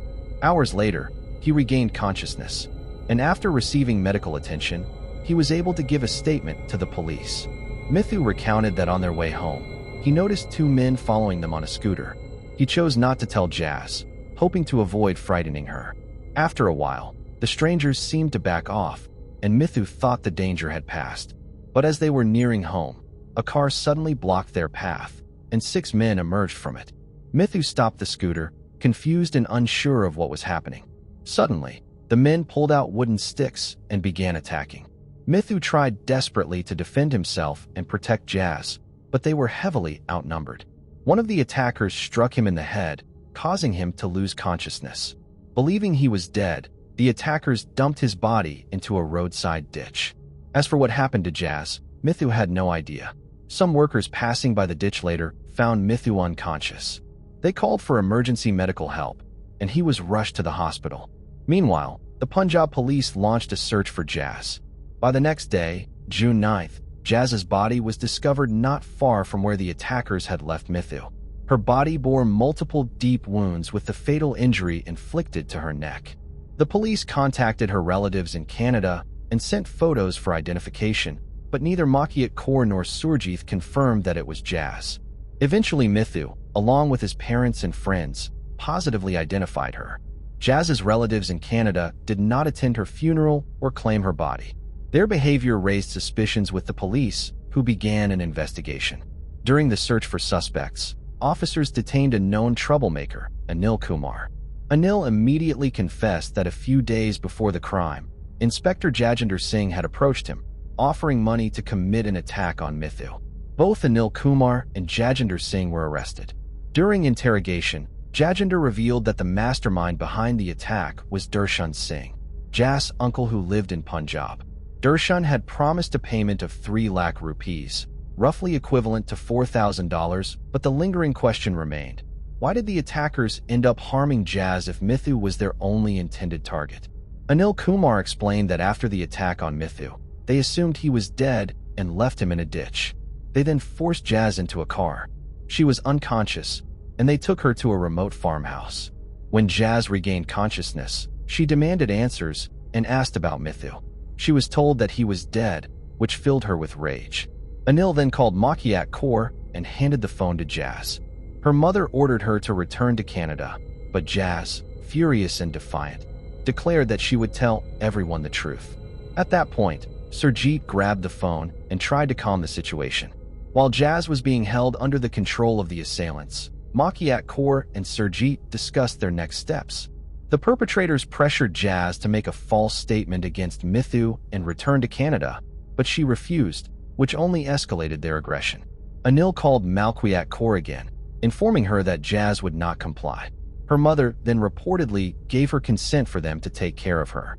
Surjit agreed to increase the payment, offering an additional 3 lakh rupees, approximately $4,000. Following Anil Kumar's confession and Inspector Jajinder Singh's testimony, the police arrested 11 more people, including Darshan Singh, Jazz's uncle. Back in Canada, Makiat Kaur and Surjit Singh became primary suspects. The case sparked legal proceedings in both India and Canada.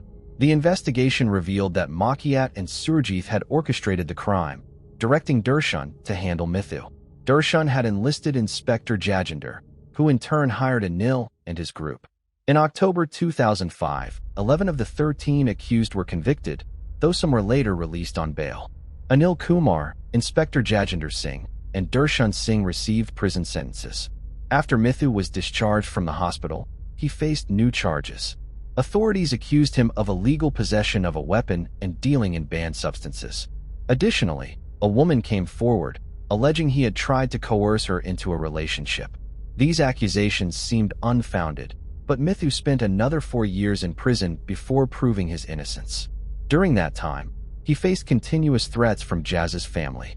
They tried to bribe or intimidate him into retracting his testimony, offering money and land, but Mithu resisted both threats and bribes. For years after the crime, Makiat Kaur and Surjit Singh lived freely in Canada despite mounting suspicions.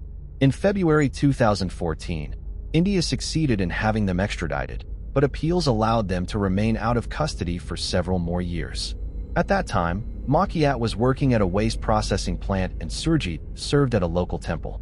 It wasn't until 2012 that they were officially found guilty, although the judicial process dragged on.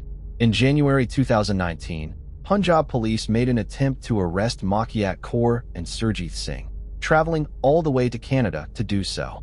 They were briefly detained, but soon released on bail, and the case remains unresolved to this day. It has now been 24 years since the crime was committed, yet a final judgment has still not been reached. Meanwhile, Anil Kumar and Inspector Jajinder Singh are continuing to serve their prison sentences. Darshan Singh, Jazz's uncle, managed to prove his innocence in court and has since disappeared, with his whereabouts unknown. Since her return to India, Makiat Kaur and Surjit have stayed silent, avoiding media contact and declining to speak about the case. Meanwhile, Mithu, left heartbroken by the loss of his wife, has committed his life to pursuing justice. He has never remarried and continues to work relentlessly to rebuild his reputation. Despite enduring years of legal struggles and countless setbacks, his determination to expose the truth and clear his name has never wavered. This case stands as a powerful reminder of the extreme lengths some will go to in order to control others, and how justice can take years to unfold. It also underscores the value of perseverance and the courage to defend one's rights.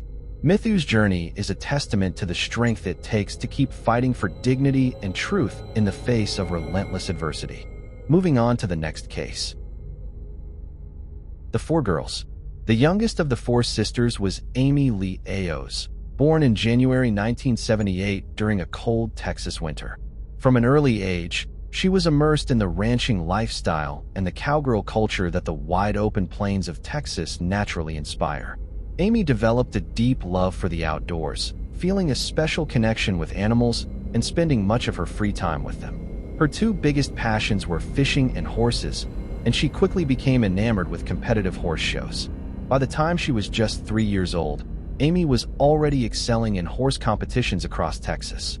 She also mastered the art of cutting horses, a challenging equestrian skill where a horse and rider separate a single cow from its herd and keep it isolated.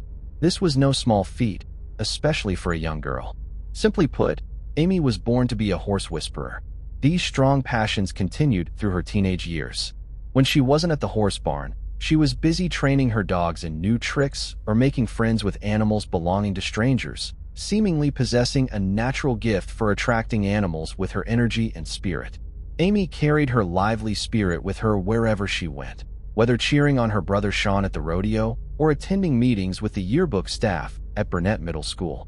After classes, she would head to Lanier High School's Junior Future Farmers of America, where she served as vice president, or participate in the Travis County Livestock Show, showcasing hogs and joining arts and crafts activities. All of this was part of her bigger plan. Amy dreamed of one day owning horses on open farmland and working as a veterinarian, caring for animals. With such natural talent and determination, it's clear those dreams would likely have come true, if not for the tragic final trip to the yogurt shop with a friend in late 1991. That friend, Sarah Harbison, was the next youngest victim. Sarah Harbison, born on October 28, 1976, was the younger of two daughters raised by stepfather Frank and biological mother Barbara Harbison. In 1979, Barbara moved with her daughters to Austin, and Sarah never looked back.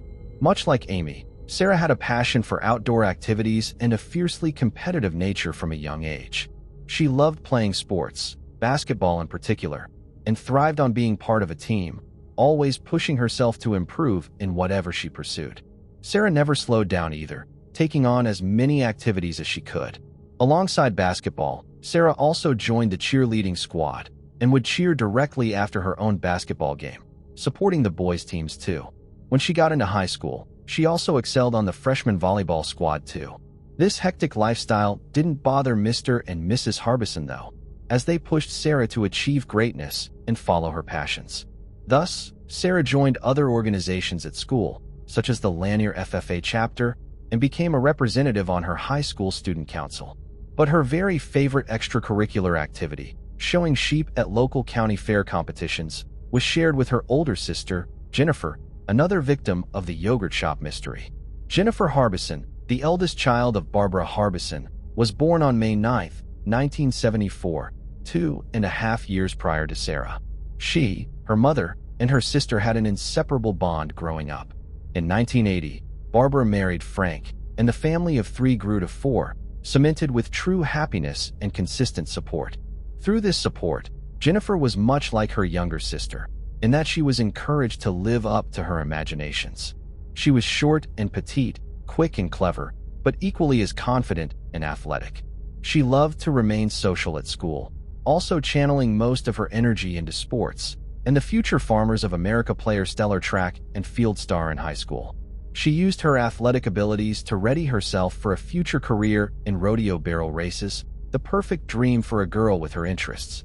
Without a doubt, she and Sarah held many similarities in their close relationship, their mother describing them as wonderfully unique, faithful, and most of all, mature for their age. It was Jennifer's maturity that prodded Barbara to allow her to work part-time, late-night shifts at a minimum wage job at the I Can't Believe It's yogurt shop, so she could help pay for a navy blue Chevy S10 truck her birth father was wrangling for her.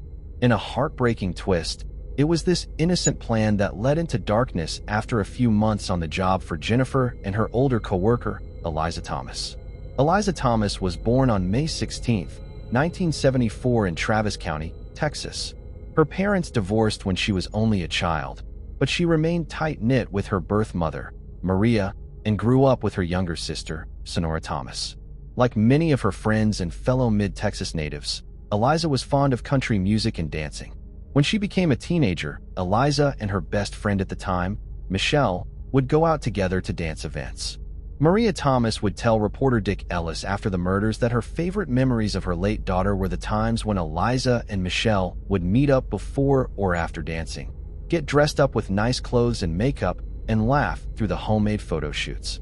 It was this youthful ritual that inspired Eliza to dream of becoming a model someday, with her expertise in beauty products a facet of her career goals. When she wasn't collecting tubes of lipstick, she was looking for the newest little knickknacks to add to her miniature collection, mostly made up of cats figurines. Much like her friends, Jennifer, Sarah, and Amy, she too loved animals and the Future Farmers of America program. In fact, she used these activities to support her modeling aspirations, selling the pigs she'd show at county competitions to fund her first modeling portfolio. It was also a big reason why she also got a job as the night shift closer at the local yogurt shop, and sadly, why she passed away far too soon, along with the 3 other innocent girls of Austin, Texas in December of 1991. Let's now turn to the timeline of events leading up to the Austin yogurt shop murders. At around 4:30 p.m. on Friday, December 6, 1991, Barbara Harbison returns home from work to find her youngest daughter, Sarah Harbison, sitting on the couch eating a snack. Sarah informs her mother that she's going out that night with her friend Amy Ayers and asks if Amy can spend the night with them. Barbara agrees and tells Sarah she and Amy can get a ride from her eldest daughter, Jennifer Harbison, to or more near Jennifer's work, and then a ride home after her shift ends. A few minutes later, Jennifer returns home from school to prep for work. Her mother and sister tell her of their plan, and she happily agrees. Sometime after 5 p.m., Jennifer and Sarah depart the Harbison household for the Austin shopping complex, the last time Barbara sees her children. Jennifer drops off Sarah and Amy at the mall and clocks in for the closing shift at the I Can't Believe It's yogurt shop at 2949 W.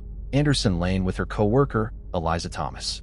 Over the next 4 hours or so, the night shift at the yogurt shop operates as usual. At around 10 p.m., customers at the store report seeing all the girls inside, happy and acting normally. This would be the last in the around 11 p.m. The 4 friends are entrapped at the yogurt store by multiple assailants. The offenders gag, sexually assault, and eventually murder the girls in cold blood via gunshots to the head with .22 caliber lead bullets. They stack the bodies in the shop's storeroom, pour accelerants around the crime scene, light it all on fire, and escape into the thick of night.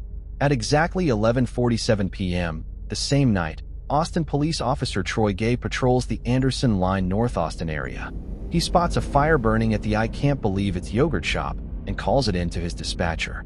Austin police backup arrive on the scene, and just after midnight on Saturday, December 7th, authorities discover the dead bodies of Eliza, Jennifer, Sarah, and Amy. Eliza and Sarah are found with their wrists tied, with Jennifer's unbound, but her hands positioned behind her back. Their corpses are nude and charred almost beyond recognition. Amy's body is found in another section of the store, a sock-like cloth tied around her neck with second-degree burns on about 30% of her body. It's theorized the bodies were stacked on top of each other, with Amy escaping the pile and crawling away before being shot once more. All the girls are presumed to have died before being burned. A few days later on Monday, December 9th, law enforcement confirms reports that there were multiple people involved in the robbery-turned-homicide, and there were no signs of forced entry, and that the items used to tie up the 4 girls were all found in the store that night. The following day on Tuesday, December 10th, the city of Austin, Texas grieves with the various parents over the loss of their 4 children. A funeral is held, and it is attended by over 1,500 citizens. On Thursday, December 12th, State District Judge John Wisser seals the autopsy reports to sustain the evidence's confidentiality and protects the investigation. At North Cross Mall on Saturday, December 14th, a man by the name of Maurice Pierce is arrested for possession of a .22 caliber gun and bullets. Austin Police Detective Hector Polanco brings him into question in regards to the yogurt shop murders, and Pierce eventually tells the detective that his friend Forrest Wellborn used the .22 gun in the 4 girls' murders. Despite this development, police report that they have few leads on December 23rd after a false confession by an anonymous teenage girl and her boyfriend are proven untrue. To make matters worse, the Maurice Pierce tip is buried in case files after the interrogating officer, Detective Polanco, is removed from the investigation due to his dirty past in coercing false confessions from suspects on March 23, 1992. 7 months later, in October 1992, the next best lead evaporates when Porfirio Villa Saavedra, a suspect that Mexican police say confessed to his involvement, testimony, telling American authorities that Mexican federal agents tortured him into coercion.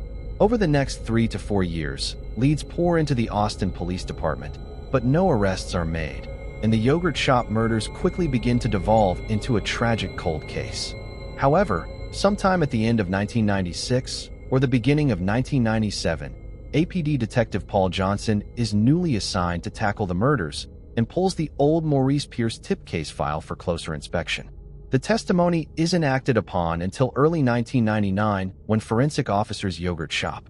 Nevertheless, police bring in one of Maurice Pierce's alleged cohorts, Michael Scott, multiple times between September 1999. After over 20 hours of intense interrogations, Scott confesses to playing a role in the murders. On September 15th, Austin police travel to Charleston, West Virginia, where they interview another alleged cohort, Robert Burns Springsteen IV. Springsteen is interrogated under scrutiny for 5 hours before admitting to raping Amy Ayers and helping kill the others. A couple of weeks later, on October 5, 1999, Austin Judge Mike Lynch signs the arrest warrants for Scott Springsteen, Maurice Pierce, and Forrest Wellborn. They are officially arrested the following day on October 6 for capital murder. Later that year on December 1st, police collect the 4 suspects' blood and DNA samples for crime scene analysis. 8 days later on December 9th, another judge rules Pierce and Wellborn will be tried as adults despite being just 15 and 16. On December 14th, Robert Springsteen is indicted by a grand jury, followed by Michael Scott and Maurice Pierce on December 28th. The district attorney, Ronnie Earl, says he will seek the death penalty for both Springsteen and Scott. In another twist, though, a different judge dismisses the capital murder charge against Forrest Wellborn on June 30, 2000, after a second jury fails to indict him. Despite the lack of physical evidence against him, prosecutors continue with their case against Robert Springsteen in February. At the conclusion of the trial, the jury finds Springsteen guilty of murder, and in February, Springsteen is sentenced to death. 16 months pass by, and a similar conclusion to Michael Scott's trial is reached when he's found guilty of murder on September 22, 2002, and sentenced to life in prison on September. However, a few months later on January 28, 2003, District Attorney Ronnie Earl asked for a dismissal of the charges against Maurice Pierce, claiming there wasn't enough evidence to convict him in the moment, and Pierce is released after spending over 3 years in prison. It wouldn't be until 3 years later on May 30, 2006 when the Texas Court of Criminal Appeals overturned Springsteen's conviction, claiming that the written confession of Michael Scott was improperly used against Springsteen in his own testimony. This exact same reasoning is used again on June 6, 2007, when the court overturned Scott's conviction as well. In a bombshell announcement by prosecutors in February, they report that advances in DNA technology have revealed that a previous piece of undetected DNA from an unknown male subject was discovered on a vaginal swab taken from Amy Ayers' body. This DNA profile does not match any of the 4 original suspects. This same DNA profile is found on the body of one of the Harbison sisters in February and matches none of the over 100 suspects the police have looked into thus far, nor any of the forensic officers or medical personnel who had dealt with the corpses in the years since December 1991. Later that month, on June 24, 2009, the DA's office tells a Travis County judge that they are no longer prepared for a retrial against Michael Scott or Robert Springsteen without the identity of the man to whom the new DNA belongs. At 2:50 p.m., the 2 men walk out of the courthouse with their attorneys, finally free men. In February, all charges are officially dropped against Scott and Springsteen. In the 11-plus years since the wrongful arrests of Maurice Pierce, Forrest Wellborn, Michael Scott, and Robert Springsteen, and almost 19 years since the tragic assaults and murders of Amy Ayers, Sarah Harbison, Jennifer Harbison, and Eliza Thomas, no matches of the DNA samples found at the yogurt crime scene have been announced, and there are currently no known active leads in the investigation. Undoubtedly, the most significant piece of evidence uncovered in the yogurt shop murder case is the mysterious DNA profile from an unidentified male, found on 2 of the 4 victims after advances in DNA technology emerged around the turn of the millennium. Aside from confirming the donor's gender, little else is known about the sample. Authorities have announced that this DNA profile does not match any of the suspects tested throughout the extensive manhunt, nor does it match hundreds of associates connected to the prime suspects identified by the Austin Police Department. Technicians, law enforcement officers, and first responders have all been ruled out as sources of the DNA. This strongly suggests the DNA belongs to one of the actual perpetrators of these horrific crimes of rape and murder. While further testing continues and investigators await a match, other critical aspects of the case reveal the damaging errors made by authorities early on, particularly their brutal mishandling of suspects. The police's use of coercion and elicitation of false confessions severely undermined the investigation. If Detective Hector Polanco had not pressured Maurice Pierce into falsely claiming that his .22 caliber gun was the murder weapon used by his friend Forrest Wellborn, investigators would never have pursued this incorrect lead. Consequently, two innocent men, along with alleged accomplices Michael Scott and Robert Springsteen, were wrongfully arrested. Instead of chasing these false leads, authorities could have devoted their resources to identifying a legitimate suspect. Both the police and prosecutors were aware that none of the four men had any physical connection to the yogurt shop, and they also knew that Pierce's gun was not the weapon used in the murders. So to cover up their ineptitude, they turned to the bad cop routine. It is a tale we have seen far too often. If you want a better idea of how detectives coerced false confessions from four young boys, hampering the search for true justice, and destroying four more innocent lives in the process, you can listen to clips of these coerced confessions by following the link in the show notes. You'll hear audio clips from the elongated interrogations, full of persuasive tactics utilized by cops who want pleas of guilt to spill out of the tired minds of innocent people. Mike, look at me. You're remembering why I was if you were in town here, right? I don't. You're remembering why I had an eye cream room going in the building. Imagine being an underage boy brought in by police officers for a crime you didn't commit, cornered in a windowless, low-lit room by men twice your size demanding you say what they want to hear, bullying images into your malleable minds, forcing false memories upon you. Is that the gun you walked up behind somebody with and shot in the head? Not only that, but the officers used each man's false confession against the other, tricking them into believing that their friend was right, and to deny it would be to deny the other's seemingly true story. It's a crippling, debilitating sensation, and one that took precious years away from a proper investigation into finding the real killers. The Austin Police Department and Travis County Prosecutor's Office should be ashamed to the highest degree and must take the blame. Their rush to create answers where there obviously were none cost the victims' families the justice they deserved. It is inexcusable and disgusting behavior, yet vital to understand in grasping the entire picture of the failed and fractured yogurt shop case files. We can now turn to the most prominent theories surrounding the mystery of the Austin yogurt shop murders.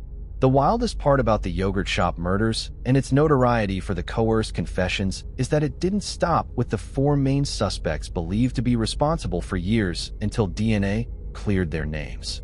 In fact, investigators heard over 50 false confessions related to the case, including one from infamous serial killer Kenneth Allen McDuff. McDuff's testimony coming the day of his execution was at first seriously considered by police when they realized he was in the Austin area around the time of the yogurt shop massacre, murdering Colleen Reed with accomplice Alva Hank Worley on December 29, 1991. However, after exhaustive investigative measures were taken, it was found that these claims by McDuff were false, a disturbing trend for a case lacking more and more clarity by the day.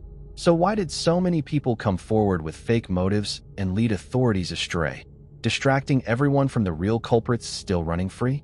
For some, like McDuff, it was perfect fodder to receive their twisted 15 minutes of fame. These instigators deserve absolutely no recognition and should not be named, as their falsifications take away from the serious matter at hand. For others, false confessions might have come from further malpractices taken by Austin police and case detectives who had the previously mentioned history in pulling the trigger on coercion. If the four boys were manipulated into confessing for the case to be fast-tracked to the solved folder, it's not out of the realm of possibility that others were subjected to similar tactics. Again, it goes without saying these awful investigative patterns damaged the case, and the police who took them were criminals in their own right. So while the police were wasting disgust among case followers and armchair sleuths, the craziest and most ill-advised theory was purported in court by the prosecutor's office after the fifth cohort was the donor of the DNA profile. This theory was nothing but a desperate attempt by APD and the district attorney to save face in an obviously bungled prosecution efforts that shouldn't be considered further as anything but a coward's last attempt to frame 4 innocent men. Another string of theories discussed across the message boards and email chains revolved around possible serial killer suspects. After Kenneth McDuff was ruled out, sleuths started pointing out other murderers with similar MOs. The most frequently mentioned was Paul Dennis Reed, also known as the fast food killer, convicted of 7 murders over a string of 3 fast food chain robberies from February to April of 1997. Reed killed his victims in a similar fashion to the yogurt shop murderer, bringing them to the building's storeroom, binding them at the wrists, and shooting them in the head execution style. While these slayings happened in Nashville, Tennessee, Reed had a criminal history in Texas dating all the way back to 1983, getting out of prison for an armed robbery charge in 1990. However, because Reed was eventually apprehended, his DNA records would have been entered into a criminal database, and victim of the Against Yogurt Shop crime scene evidence that there were multiple offenders who were likely skilled criminals operating with precision. These data points also most likely rule out involvement of the gunman in the Lane Bryant shooting mystery that took place on February 22, 2008. Despite the vast amount of time between the Lane Bryant case and the yogurt shop case, it's hard for people to ignore the similarities in crime scenes. The Lane Bryant shootings also involved all-female victims who were executed via gunshots to the head after being trapped in the back of their store. Ultimately, there was one victim who survived and told police that the gunman was working alone, and for a case that took place in Illinois, 1,000 miles away and 17 years apart from the yogurt shop case, a link between the two is highly improbable.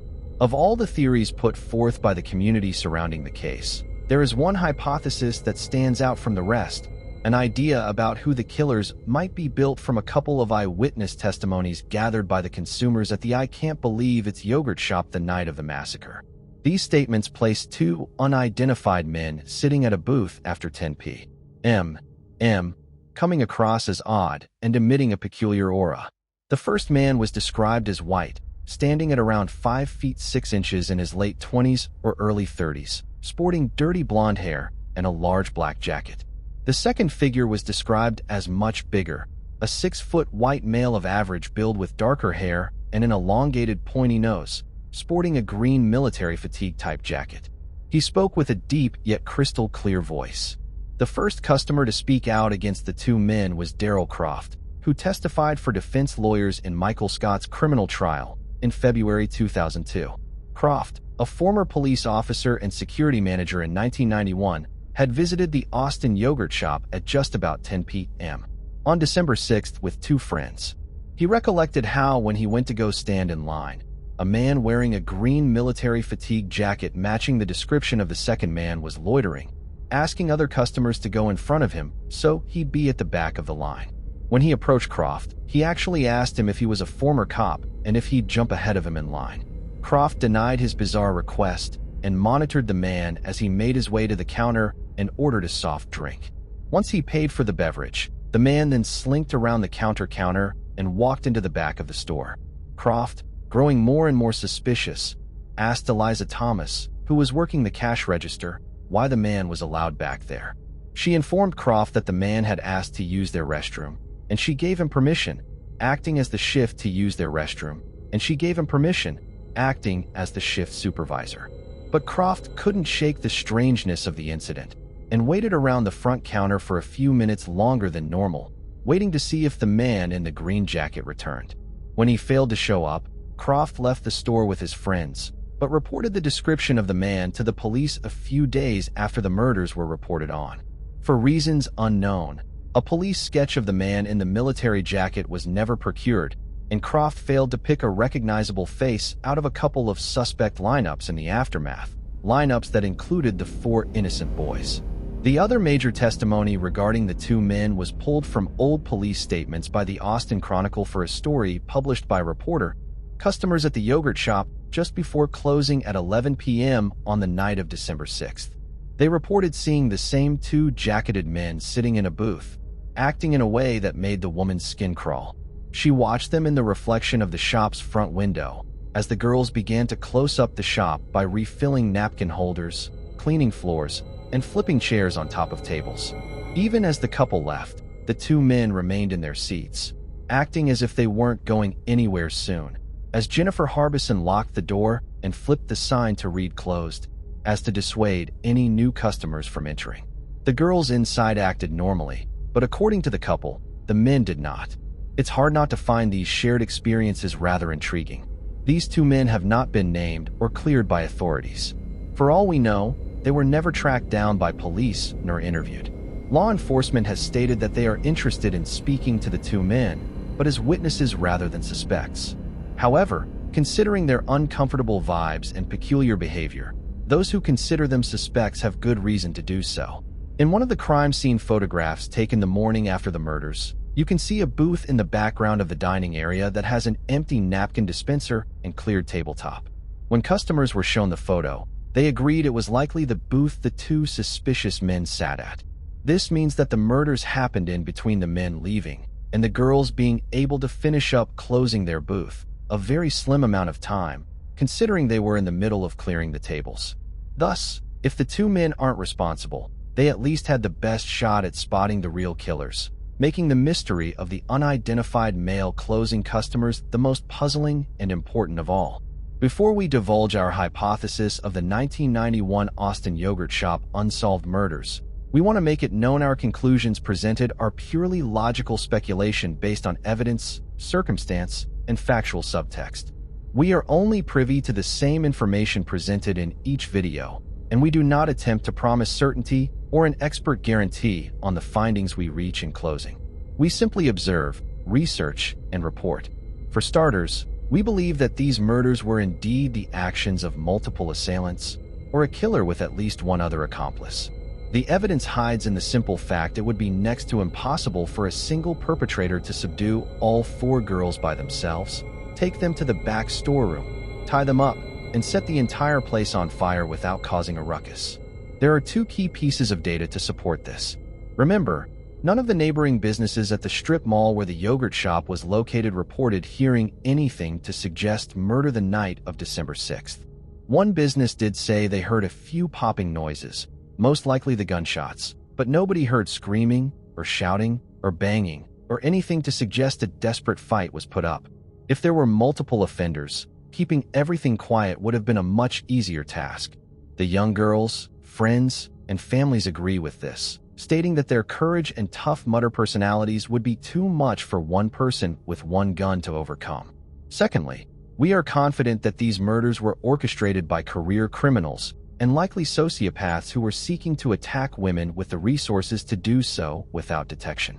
These horrific crimes were not carried out by high school boys attempting to rob the neighborhood yogurt stand. Rather, they were premeditated acts of violence, people who sought to harm and strike fear in their victims. The reason the killings are more than likely not a simple robbery gone wrong is the presence of an accelerant around the storeroom after the fire was put out. Most criminals do not bring lighter fluid along with their robberies, usually seeking to run in and out of their targets and leave without physical conflicts. Plus, there were plenty of other shops around the area that would have provided much more cash than the yogurt shop did. No, we believe these murders were intentional from the beginning. It is highly possible that the men who murdered the girls were watching one of them from afar, maybe even prior to December 6th. They could have made Amy and Sarah targets after spotting them at the mall without parental supervision, a popular spot for offenders to track unsuspecting women. While there is no evidence to suggest this, it cannot be ruled out when considering these killers were concise in how they acted and the history of violence against young women in general. So who could the killers be? While it is impossible to know for sure, we believe those two jacketed men previously mentioned are the most fitting suspects. They were acting suspiciously bothersome to multiple customers, and were the only two of over 50 customers that evening that have yet to be accounted for. Not only that, but the story by Daryl Croft leaves us wondering if that tall man in the green jacket wasn't just going back to use the restroom, but rather scoping the shop for cameras, or worse, a place to commit a future assault. They were the last two people seen with the girls, and wearing clothes that could have concealed weapons. Of course, this is all circumstantial evidence. However, It is also curious that the two men who shot on December 6th have not come forward to absolve themselves of any further suspicion. They could have effortlessly cleared their names and identities through science, submitting DNA to be compared to the sample obtained by police. Until that happens, they are the greatest suspects we have, and must be found to unlock further answers regarding the entire mystery. Until then, we must keep the faith that the DNA profile currently held in evidence can be used to help aid investigators. Unfortunately, the type of DNA sample obtained, a YSDR strand, also known as mitochondrial DNA, is not the kind that can simply be entered into a genealogy database to trace relatives. While it can help exclude suspects when compared to direct DNA donations, it's far less useful as a backward investigative tool, unlike the DNA used in cases like the Golden State Killer. Adding to the challenge, the FBI has refused to submit this DNA sample for genealogical studies, citing privacy laws as a barrier to its use in broader DNA campaigns. Despite these obstacles, we remain hopeful that a breakthrough is on the horizon. In the meantime, we honor and celebrate the lives of Amy Ayers, Sarah Harbison, Jennifer Harbison, and Eliza Thomas. We cherish their unique personalities, shared passions, and their fierce determination to be unapologetically themselves. We carry forward the hope, happiness, and heartfelt courage those four girls radiated every day, inspiring everyone around them. We remember their athletic achievements, remarkable equestrian skills, farming expertise, and their deep commitment to their communities. These were four young women full of promise, navigating life in mid-Texas neighborhoods, dreaming of one day moving to open pastures to shape the world for the better. The tragic rape and murder at the I Can't Believe It's Yogurt shop on the night of December 6, 1991, will never define their legacy. Instead, their memory lives on through every positive and life-affirming moment they shared, their love for nature and each other. It is this enduring spirit that ensures their memory will never fade as the search for justice continues into the infinite night. Thanks for watching. I hope you enjoyed exploring these intriguing cold cases with me. If you found the video fascinating, don't forget to give it a thumbs up and subscribe to Cold Case Mystique for more deep dives into cold case investigations. Your support helps me bring you more compelling content. Leave a comment below with your thoughts or any cases you'd like me to cover next. See you in the next video, and remember, the search for truth never stops.